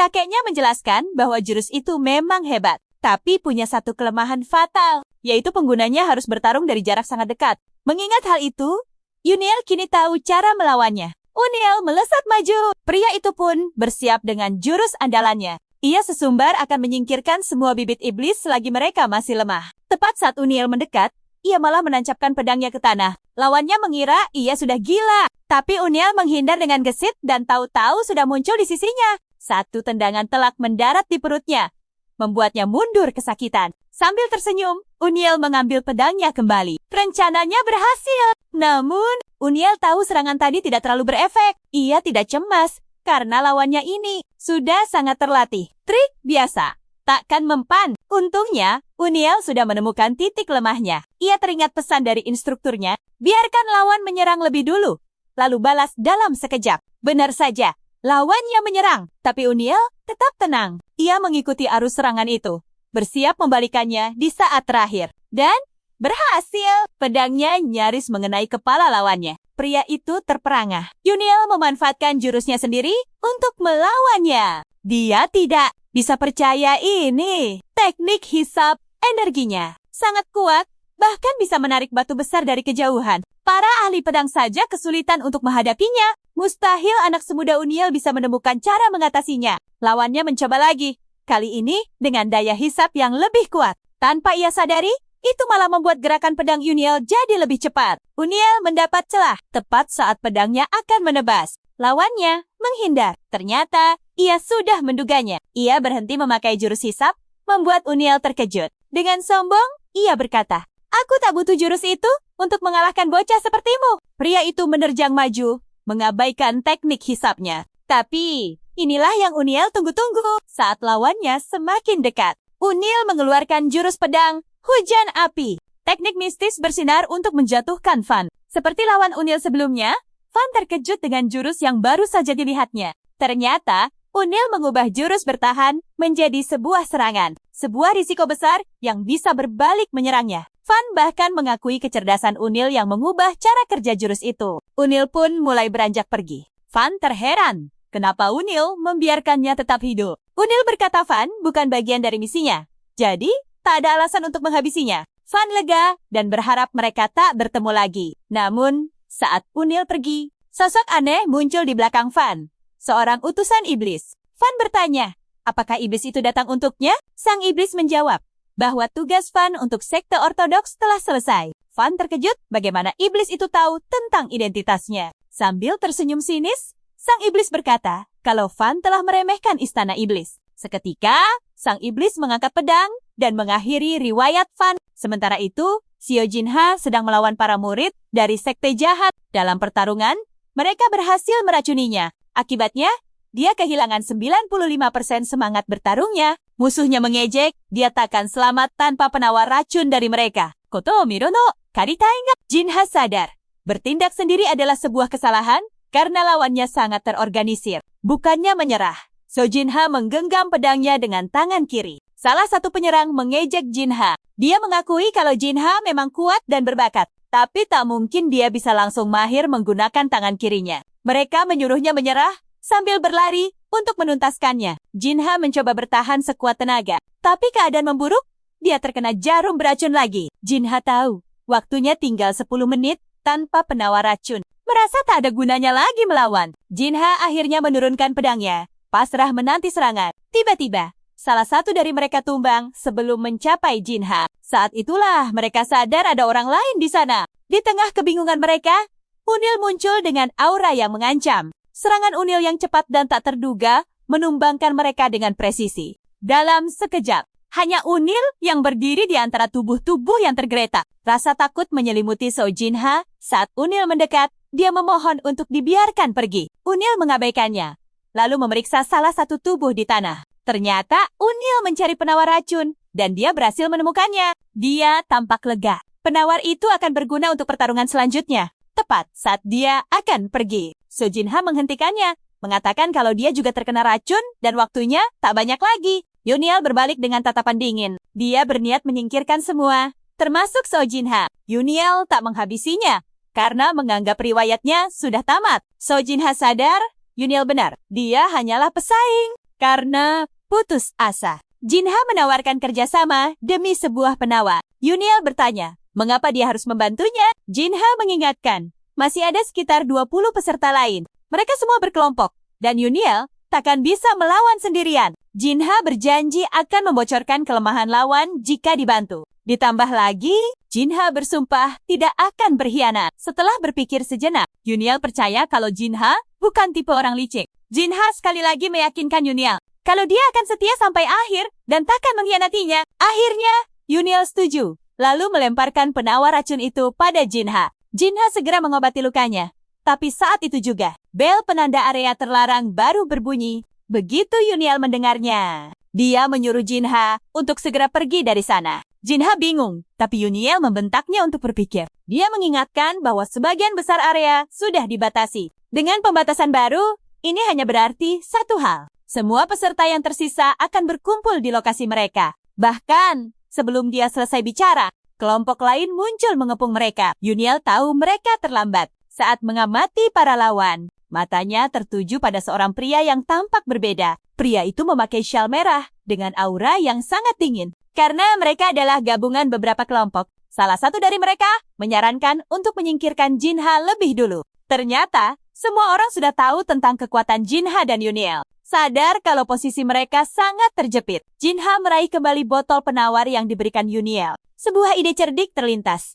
Dia melempar serbuk itu ke arah kerumunan, sambil berteriak bahwa itu adalah racun dari kastil neraka. Debu menyebar, membuat semua anggota kelompok panik ketakutan. Di tengah kekacauan itu, Yuniel dan Jinha mencoba kabur. Tiba-tiba, salah satu dari mereka sadar kalau mereka telah ditipu dan memberitahu yang lain bahwa serbuk itu bukanlah racun. Namun Jinha lega. Serbuk itu telah menjadi tabir asap yang sempurna. Sementara itu, Yuniel sudah memikirkan langkah berikutnya. Dia tahu, bertarung di tempat terbuka akan merugikan. Dia harus mencari gua, tempat yang lebih cocok untuk bertarung. Seolah terhubung, Jinha mengerti pikirannya. Yuniel mengajaknya ke sebuah gua tersembunyi. Ternyata, itu adalah arena pertarungan terbaik. Jinha kagum dengan rencana matang Yuniel. Mereka pun bergegas menuju area gua. Namun, kabut tebal misterius menyambut mereka, menandakan area itu kini terlarang untuk dimasuki. Para iblis pengejar telah mengepung tempat itu, tak menyisakan celah sedikit pun untuk kabur. Yuniel sadar, ini adalah jebakan dari para petinggi.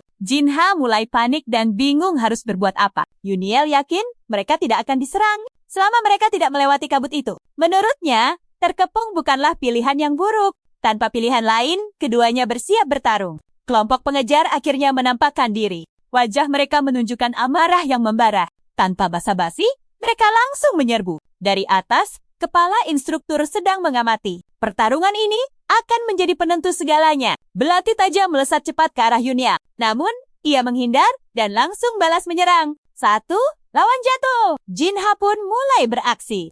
Tiba-tiba, serangan jarak jauh mengarah pada Jinha, membuat mereka kembali saling melindungi punggul. Para penyerang pun mengepung mereka rapat. Melihat situasi yang semakin genting, Yuniel merasa berada di ambang kekalahan. Tiba-tiba ia berkata tak ada lagi penyesalan. Seketika Yuniel sadar, jalan mereka sangat berbeda. Ia akan dipenuhi sesal jika misinya gagal. Kenyataan pahit itu menghantamnya. Rasa takutnya sirna.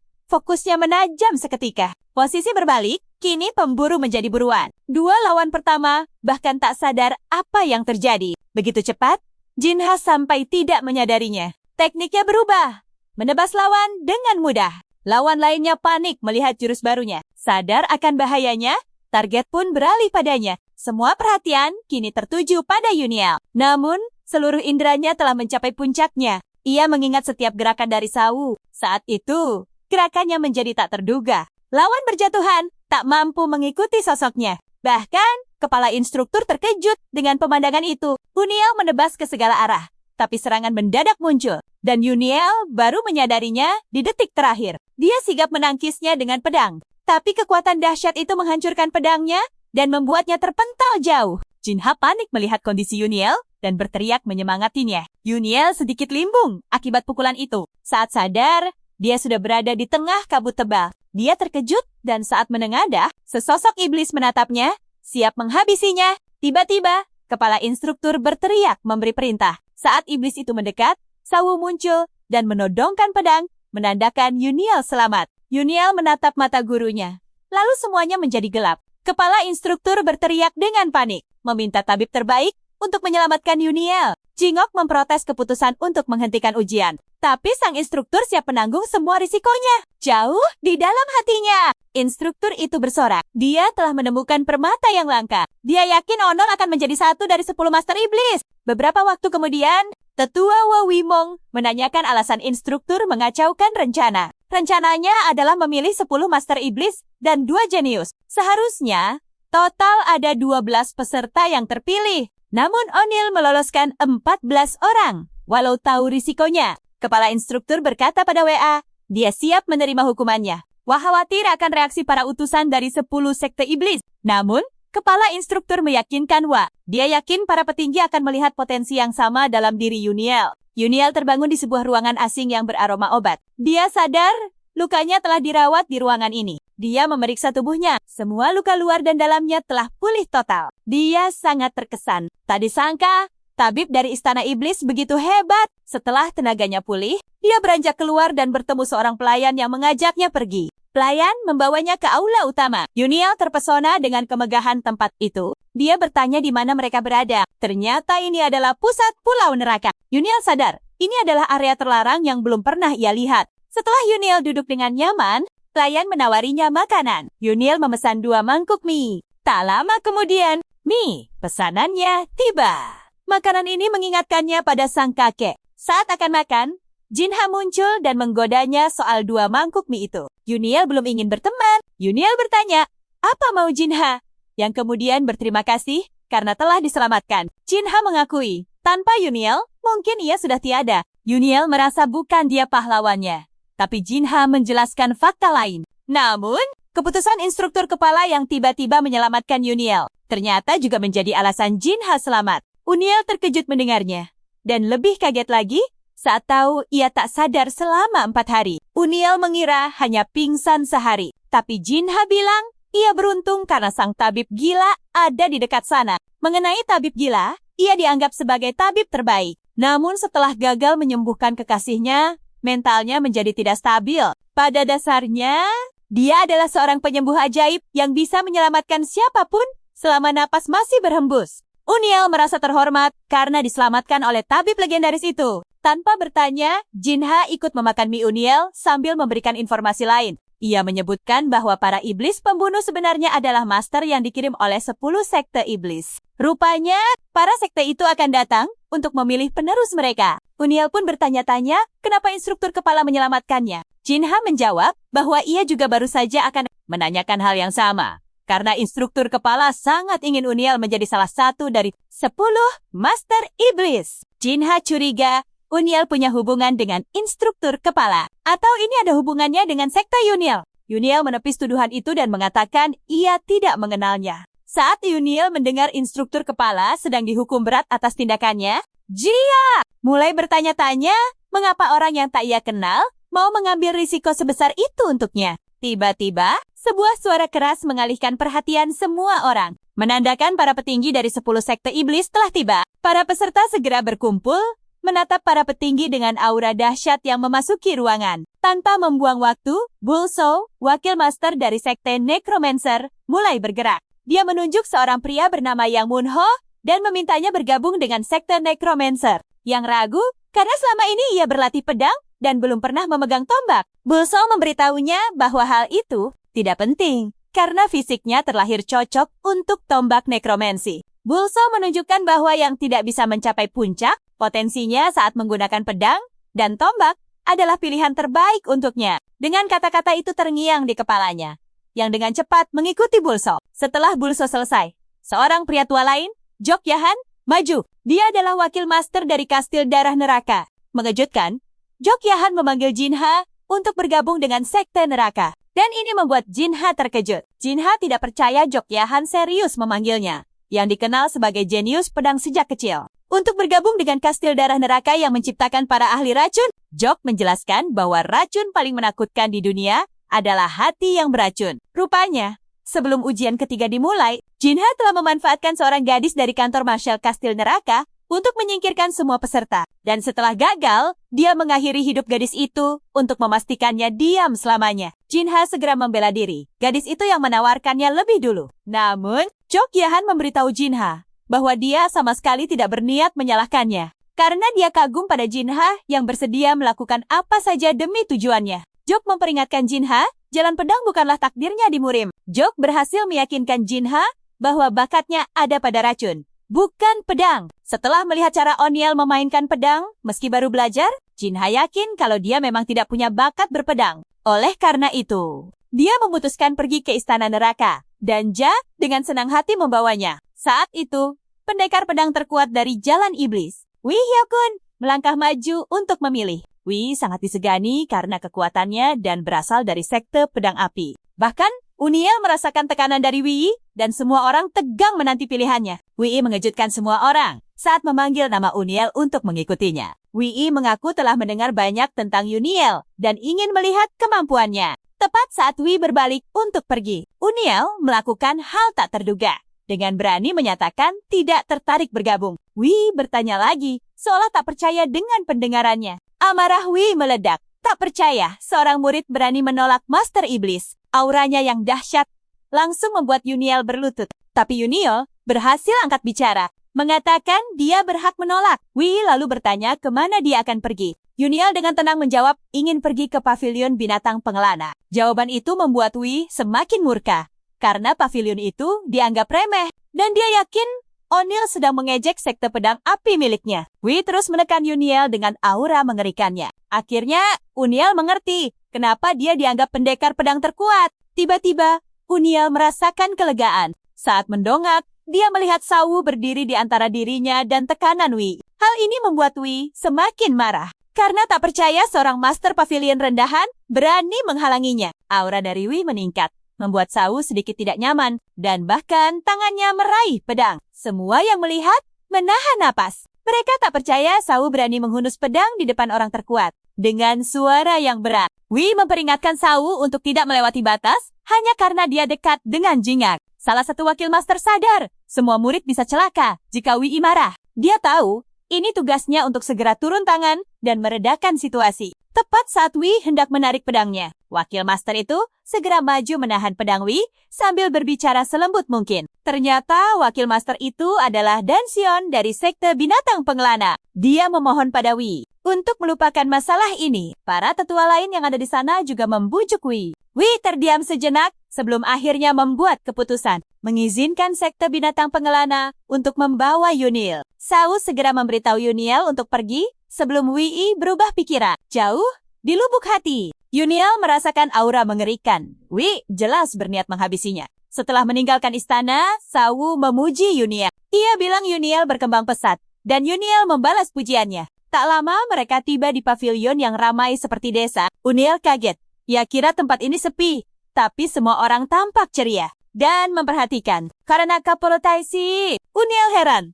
Tak ada pemuda sepertinya dan menanyakan hal itu. Dan menjawab dengan santai. Para murid muda telah pergi atau tidak bertahan dalam latihan intensif. Dan lalu menunjuk sebuah gubuk tua. Ia menyuruh O'Neill tinggal di sana. Dan jika ada yang perlu diperbaiki, O'Neill harus mengambil alat dari Pandai Besi Wongol. Setelah itu, Dan memberitahu Sawu bahwa mereka harus pergi. O'Neill terkejut dan bertanya apakah Sawu tidak akan tinggal di sana. Dan menjelaskan bahwa Sawu adalah master rahasia yang tak punya kuasa melawan iblis pedang. Karena melindungi O'Neill, Sawu akan menerima hukuman. O'Neill cemas, tapi Sawu menenangkannya.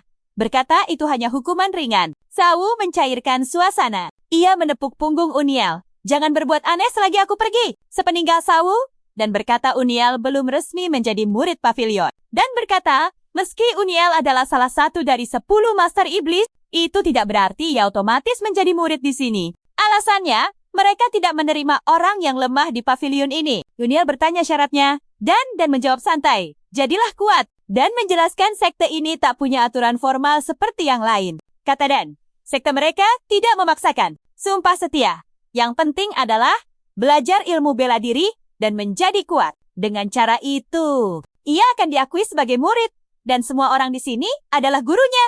Namun, para master tidak wajib mengajari Uniel. Esoknya, Uniel mulai mendaki tebing tinggi bernama Puncak Besi. Dan memberitahunya ada seorang guru yang menunggunya di puncak. Setelah berjuang keras dan bermandi keringat, Uniel akhirnya berhasil sampai ke puncak gunung. Ia terkesima melihat seorang pria mirip biksu menunggunya. Aura pria botak itu sangat kuat.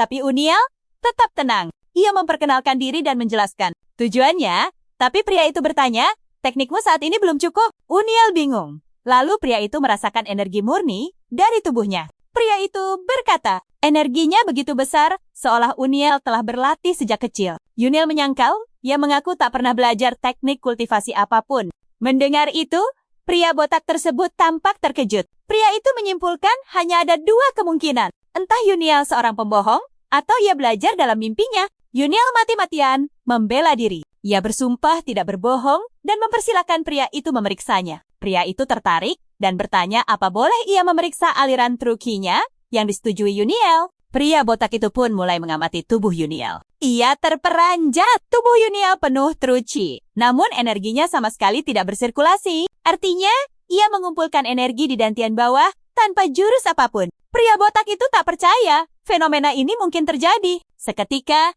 ia menarik Uniel mendekat. Dengan tatapan tajam, ia bertanya siapa yang mengajarinya mengumpulkan truci. Uniel bingung dan balik bertanya, apa maksud pria itu? Pria itu lalu bertanya, apa ada yang pernah mengajarinya menenangkan pikiran atau berlatih napas? Uniel langsung teringat teknik napas kakeknya dan pria itu menyuruhnya mencoba di hadapannya. Uniel pun mengambil posisi dan memulai teknik pernapasannya. Namun, pria botak itu dibuat tercengang saat melihat Uniel melakukan teknik itu sambil berdiri. Setelah melihat cukup lama, ia menyuruh Uniel berhenti, lalu kembali memastikan siapa yang mengajarinya. Uniel membenarkan, kakeknya mengajari cara bernapas itu saat mereka bermain di dalam peti. Pria botak itu lalu menjelaskan, kalau teknik itu bukan sekadar pernapasan, tapi juga untuk mengumpulkan truki di dantian. Pada dasarnya, ini adalah latihan sirkulasi dan pernapasan. Berbeda dari jurus energi dalam yang memungkinkan seseorang menggunakan truki. Pria itu mengungkap, di tubuh Uniel sudah tersimpan energi dalam setara 10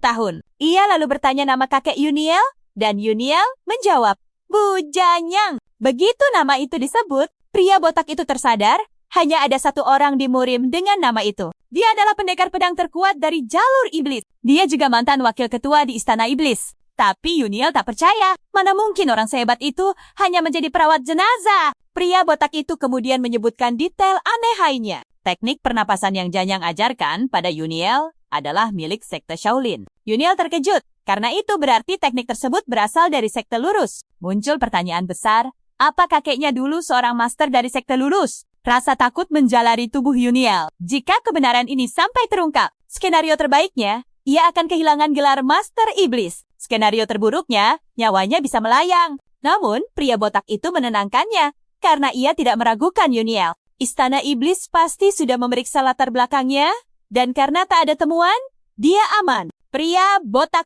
itu kemudian berkata akan mengajarinya teknik pernapasan. Sesuai janjinya pada pavilion binatang buas, pria botak itu memberitahu Uniel bahwa dia tidak peduli Uniel belajar ilmu bela diri lurus atau iblis. Namun, dia memperingatkannya, jika dia sampai mengajarkan teknik ini pada orang lain, dia akan melenyapkan semua orang terdekatnya. Tanpa ragu, Uniel menyatakan kesiapannya. Sadar akan keseriusan Uniel, pria itu memperkenalkan diri sebagai Hyol Gumang. Hyol bertanya pada Uniel soal perbedaan ilmu energi ortodoks dan iblis. Dan Uniel menjawab, tidak tahu. Hyol menjelaskan, ilmu Murim ortodoks membangun energi secara alami. Sementara itu, jalur iblis menghalalkan segala cara untuk mengumpulkan energi dalam.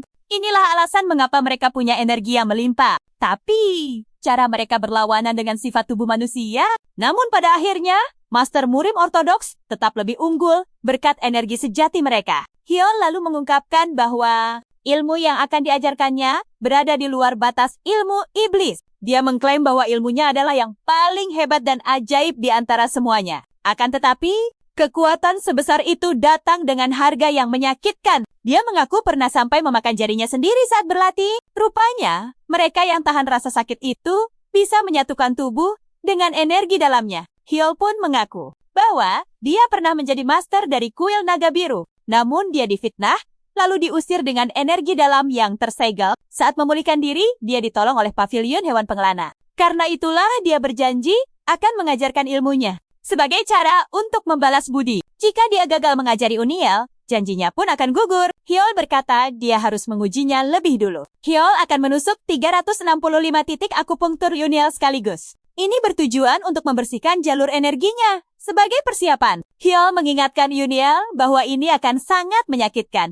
dan menyuruhnya mundur jika tak sanggup. Uniel, dengan sifat keras kepalanya, meyakinkan Hyol bahwa dia siap karena yakin bisa melewatinya. Hyol pun melepaskan energi sejatinya ke tubuh Uniel untuk membersihkannya. Namun, Hyol dikejutkan oleh sesuatu yang belum pernah dia lihat. Dia mengira Uniel akan berteriak kesakitan luar biasa. Tapi yang mengejutkan, Uniel begitu tenang dan diam. Saat itulah Hyol sadar, tak ada energi kotor yang keluar dari tubuh Uniel, menandakan energinya murni. Hyol sangat terkesan dan dengan semangat berteriak akan mengajarinya ilmu energi dalamnya. 6 bulan kemudian, Uniel telah mengalami perubahan drastis yang membuatnya tampak berbeda. Tubuhnya menjadi lebih kekar, tak lagi seperti anak rapuh yang dulu. Hyol mengambil sebuah batu besar dan melemparkannya ke Uniel. Uniel hanya mengerahkan auranya, dan batu itu hancur berkeping-keping tanpa disentuh. Hyol terkesan dan menyimpulkan bahwa Uniel telah menguasai ilmunya. Hyol takjub dengan fakta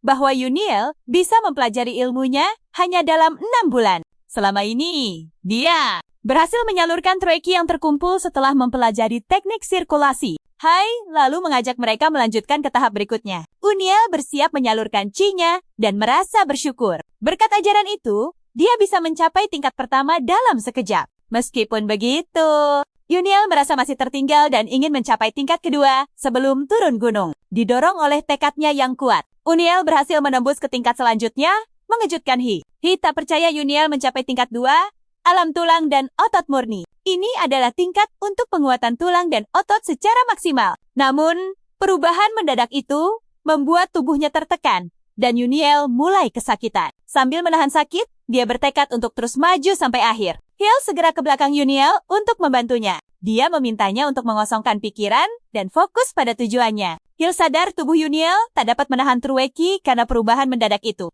Jika terus begini, dia bisa berakhir dengan luka dalam yang parah. Tanpa ragu, Hi menyimpulkan dia harus memakai tenaga hidupnya untuk Uniel. Jia meletakkan tangannya di punggung Uniel dan menyalurkan esensi hidupnya untuk membantunya. Saat Uniel selesai, dia sadar tubuhnya dipenuhi energi yang membara. Dan ketika berbalik, dia melihat Hi tampak kepayahan. On bergegas memeriksanya.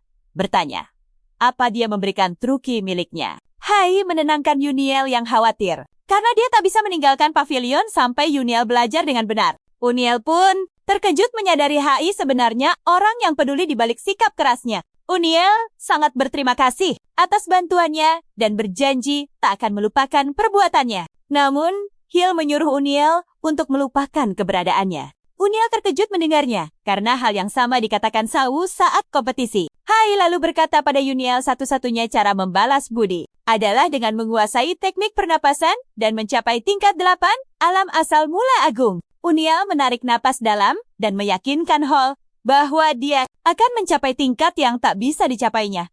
Karena Hall hanya sampai di tingkat kelima. Karena Uniel sudah di tingkat kedua, Hyol berkata dia tak lagi butuh ajarannya. Berikutnya adalah dasar-dasar ilmu bela diri. Hai, lalu menyuruh Uniel memanjat tebing di ujung barat pavilion.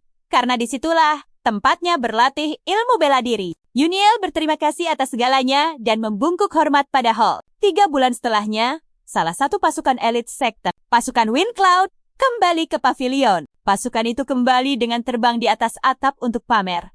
Karena mereka adalah unit terbaik. Pemimpin pasukan Becky menunggu sampai dan muncul menyambutnya. Baekhyun perlahan melepas topengnya sambil menyapa dan secara formal. Dan mengingatkannya bahwa dia sudah bilang untuk tidak perlu bersikap formal. Baek menolak. Aturan pavilion sudah cukup dilanggar. Baek senang dan datang.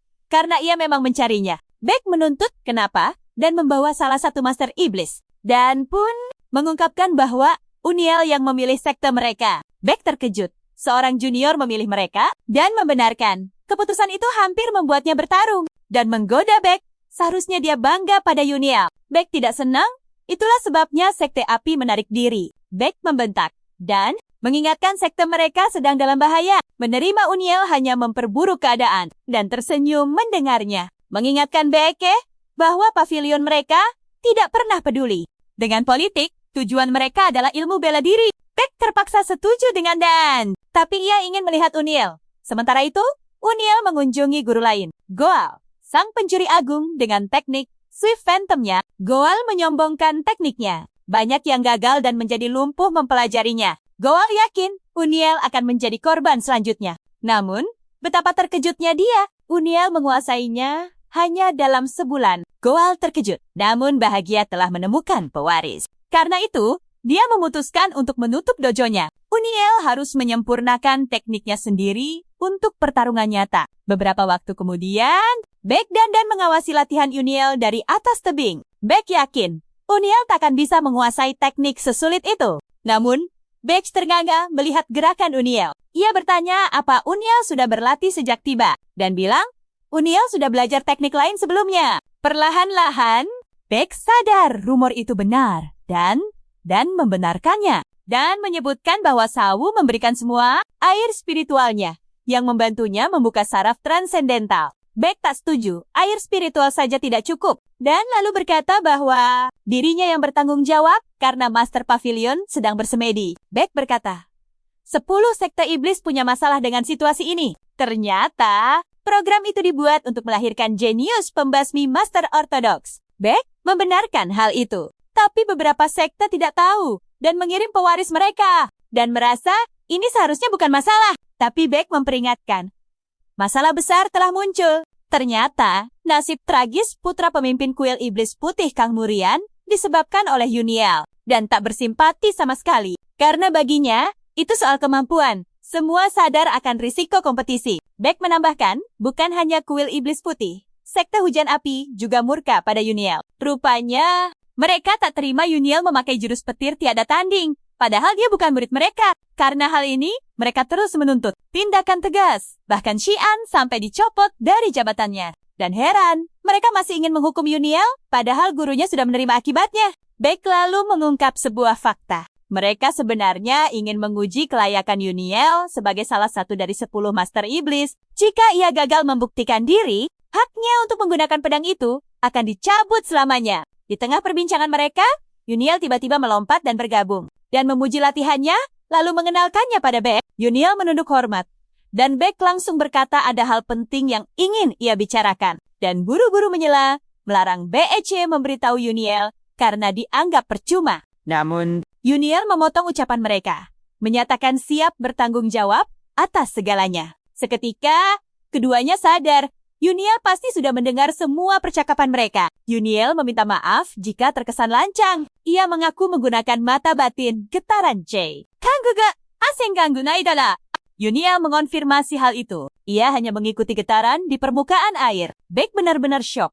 Tapi Dan sudah terbiasa dengan kehebatan Uniel. Beck senang karena ada seorang jenius di antara mereka dan menyarankan agar mereka menaruh kepercayaan padanya. Dan terkejut, Beck menyarankan mengirim Uniel ke Istana Iblis untuk diuji. Padahal mereka mengincarnya. Beck punya pendapat lain.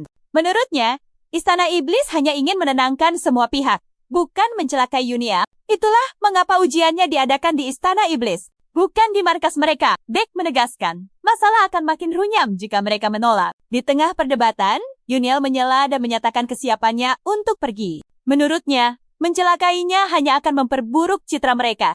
Selain itu, sebagai murid pavilion siluman pengelana, ia tak akan lari dari tantangan. Beck setuju dengan Uniel. Ini satu-satunya cara agar mereka tidak diganggu lagi di masa depan dan merasa terpojok, dan akhirnya terpaksa menyetujuinya. Namun, ia memberi syarat jika Uniel berhasil lulus ujian. Ia harus membuat sekte-sekte itu berjanji untuk melupakan masalah ini. Setelah semua sepakat, Uniel pun berangkat menuju Istana Iblis. Saat memasuki gerbang, ia sadar suasana istana telah banyak berubah. Seorang pelayan pun menuntunnya. Dia diantar ke aula besar Istana Iblis. Seseorang telah menunggunya di dalam aula itu. Uniel menatap tajam ke aula agung Istana Iblis, tempat yang mengatur semua urusan administrasi. Tempat ini seperti pavilion strategi. Disinilah ujiannya akan berlangsung. Uniel melangkah masuk dan bertemu dengan sang master aula, Jan. Saat John melihat Uniel, dia langsung memuji energinya yang sudah terkenal. John bertanya, apakah Uniel tahu alasan dia dipanggil dan soal keretakan 10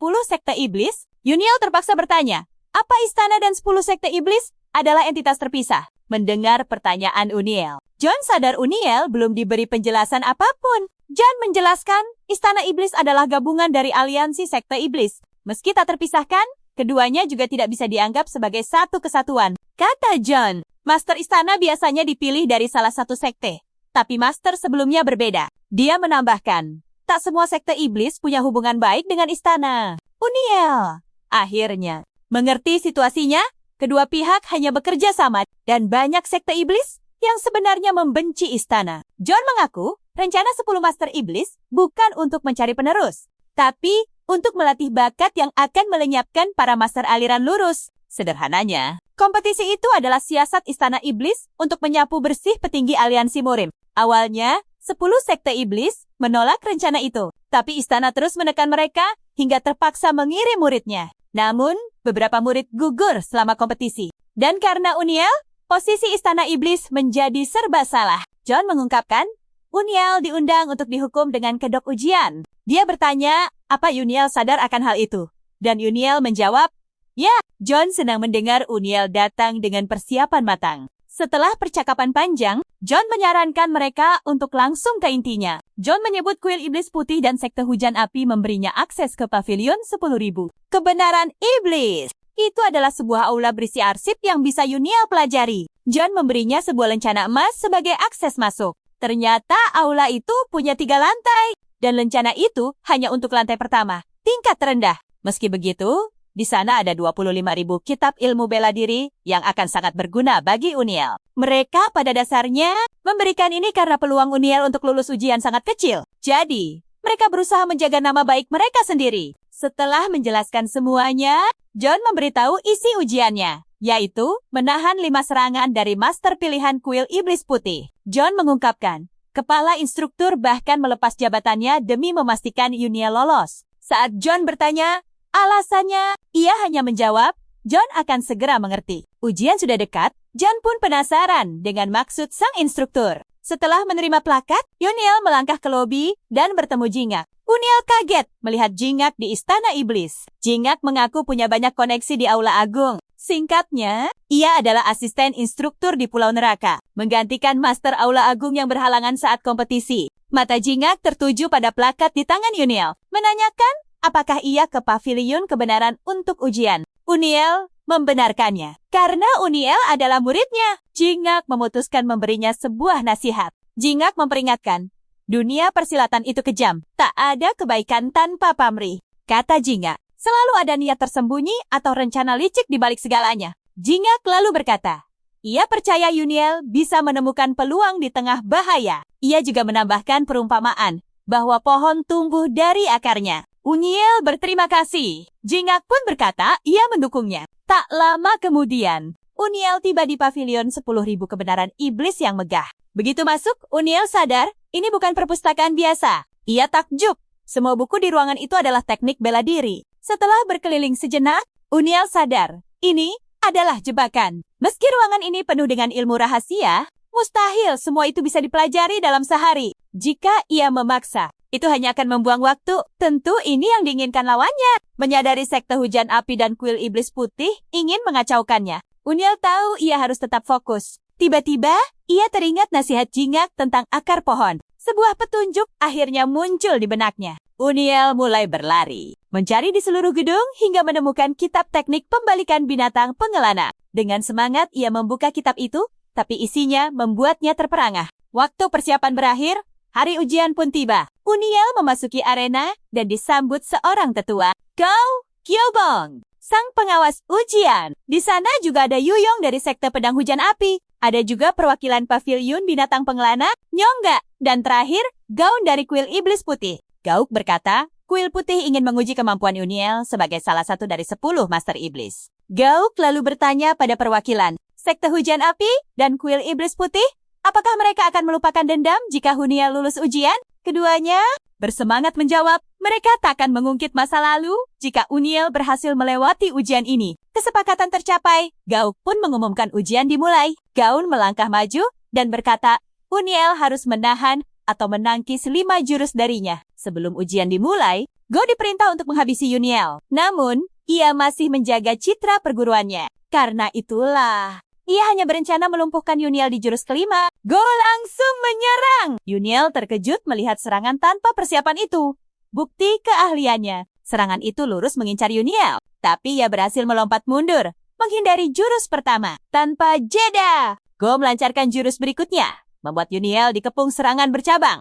Memaksanya berlari melintasi arena untuk menghindar. Gao terkesan Uniel bisa membaca gerakannya berkat insting liarnya. Akan tetapi, Gao memperingatkannya bahwa ini belum usai. Tiba-tiba, jurus ketiga datang bagai hujan. Seluruh arena dipenuhi serangan untuk menjatuhkannya. Karena Uniel bingung membedakan yang asli. Ia sadar, menghindari semuanya adalah pilihan terbaik. Tanpa ragu, ia pun bergerak secepat kilat untuk menghindar. Serangan itu akhirnya mendarat, menimbulkan ledakan besar. Tapi saat debu mereda, Gao terpana melihat Uniel hanya tergores di pipi. Rupanya, Uniel berhasil menghindar berkat teknik bayangan cepat. Uniel tahu, ia bisa saja kalah telak jika Gao berniat serius. Sementara itu, Gao merasa kecewa karena serangannya tidak begitu efektif. Jika begini terus, rencananya bisa gagal total. Gao pun menjadi lebih serius, menyiapkan jurus keempat, pukulan jantung iblis putih. Serangannya tampak seperti kilatan cahaya,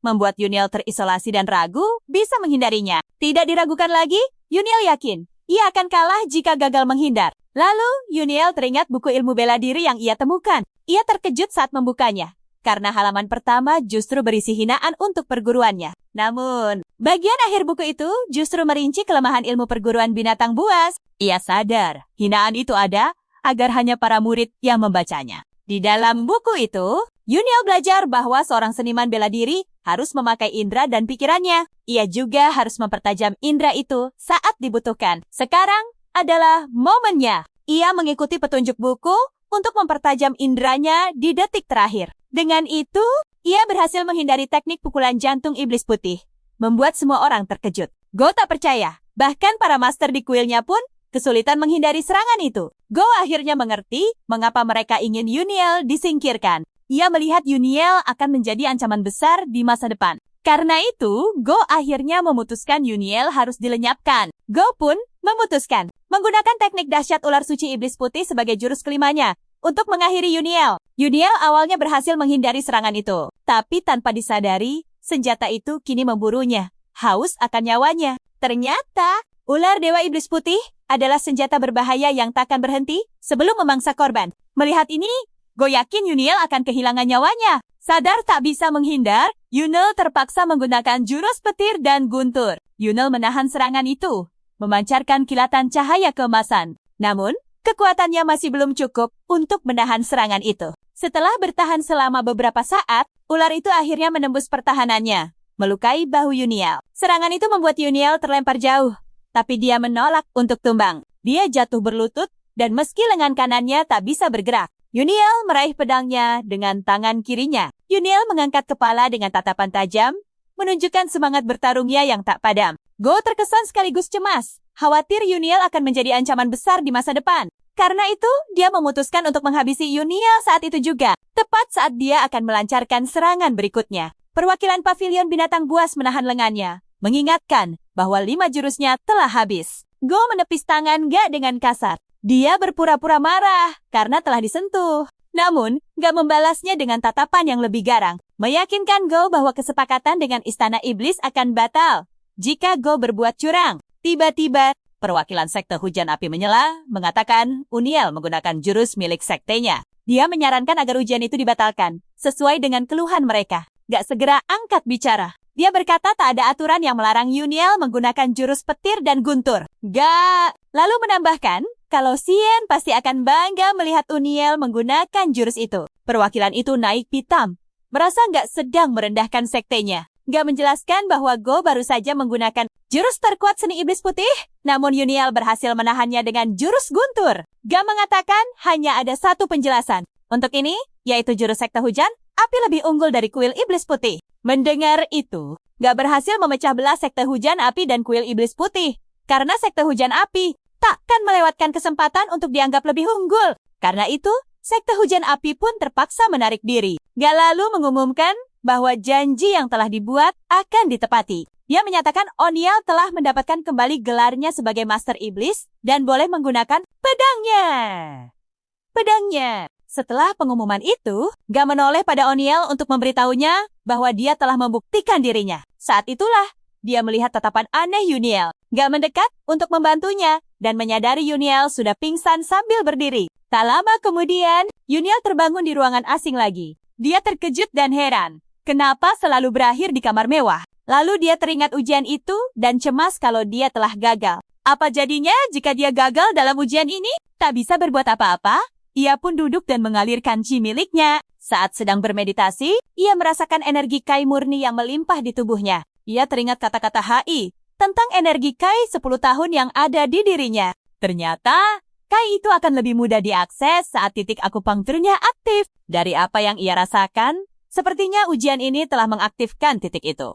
Tanpa sadar, O'Neill mencapai tingkat 3 teknik kultivasi polaritas terbalik, sebuah alam yang membuatnya kebal terhadap api dan air. Di tengah konsentrasinya, seorang pelayan masuk ke ruangan. Pelayan itu memberitahunya bahwa ia ada di pavilion perkumpulan iblis. Pada dasarnya, ini adalah kediaman tetua pavilion. O'Neill terkejut, ia mengira berada di aula medis, bukan pavilion tetua. Adik, sang tetua dikenal sebagai iblis dan merupakan salah satu dari 3 iblis terkuat di puncak dunia persilatan. Pelayan itu memperkenalkan diri sebagai Jin Seal dan diutus tetua untuk membawa Yunul. Semakin khawatir saat Jin Seal berkata bahwa sang tetua telah menunggunya di aula dalam. Dalam perjalanan mereka, keduanya melewati taman indah yang membuat O'Neill terpesona. Akhirnya ia tiba di aula dalam, tempat sang tetua menanti. Sang tetua menyajikan teh dan memberinya selamat karena lulus ujian. Uniel berterima kasih dan setelah minum, tetua itu menanyakan rasa tehnya. Uniel menjawab jujur. Ia mengaku tak begitu paham soal teh, jadi tak bisa berkomentar banyak. Sebelum bertanya lebih jauh, sang tetua memperkenalkan diri sebagai Jakubong. O'Neill terkesima. Ia tak percaya sedang duduk di hadapan iblis yang mengguncang dunia persilatan. Enseo sadar. Ia takkan mengenali pria tua ini jika tak pernah mendengar namanya. Setelah Eniel memberi salam, pria tua itu berkata bahwa Eniel sedikit berbeda dari rumor yang beredar. Meskipun Uniel terlambat belajar bela diri, otot dan sendinya ternyata sangat lentur. Ditambah lagi, energi dalamnya bagus. Unil menjelaskan itu berkat ajaran kakeknya. Bung berkata, ia membawanya ke sini untuk berbicara 4 mata. Kemudian, Bung memberikan tawaran serius, memintanya datang ke Istana Iblis setelah latihannya selesai. Kata Bung, meskipun pavilion pengembara bagian dari sekte Iblis, sistem mereka berbeda. Bung memberitahu Uniel, setelah 3 tahun datang ke Istana Iblis, Bung akan menemuinya untuk menjadikan Uniel anggota pasukan langit kegelapan. Ini tawaran besar, karena pasukan itu adalah yang paling elit. Seikaku Totaratau.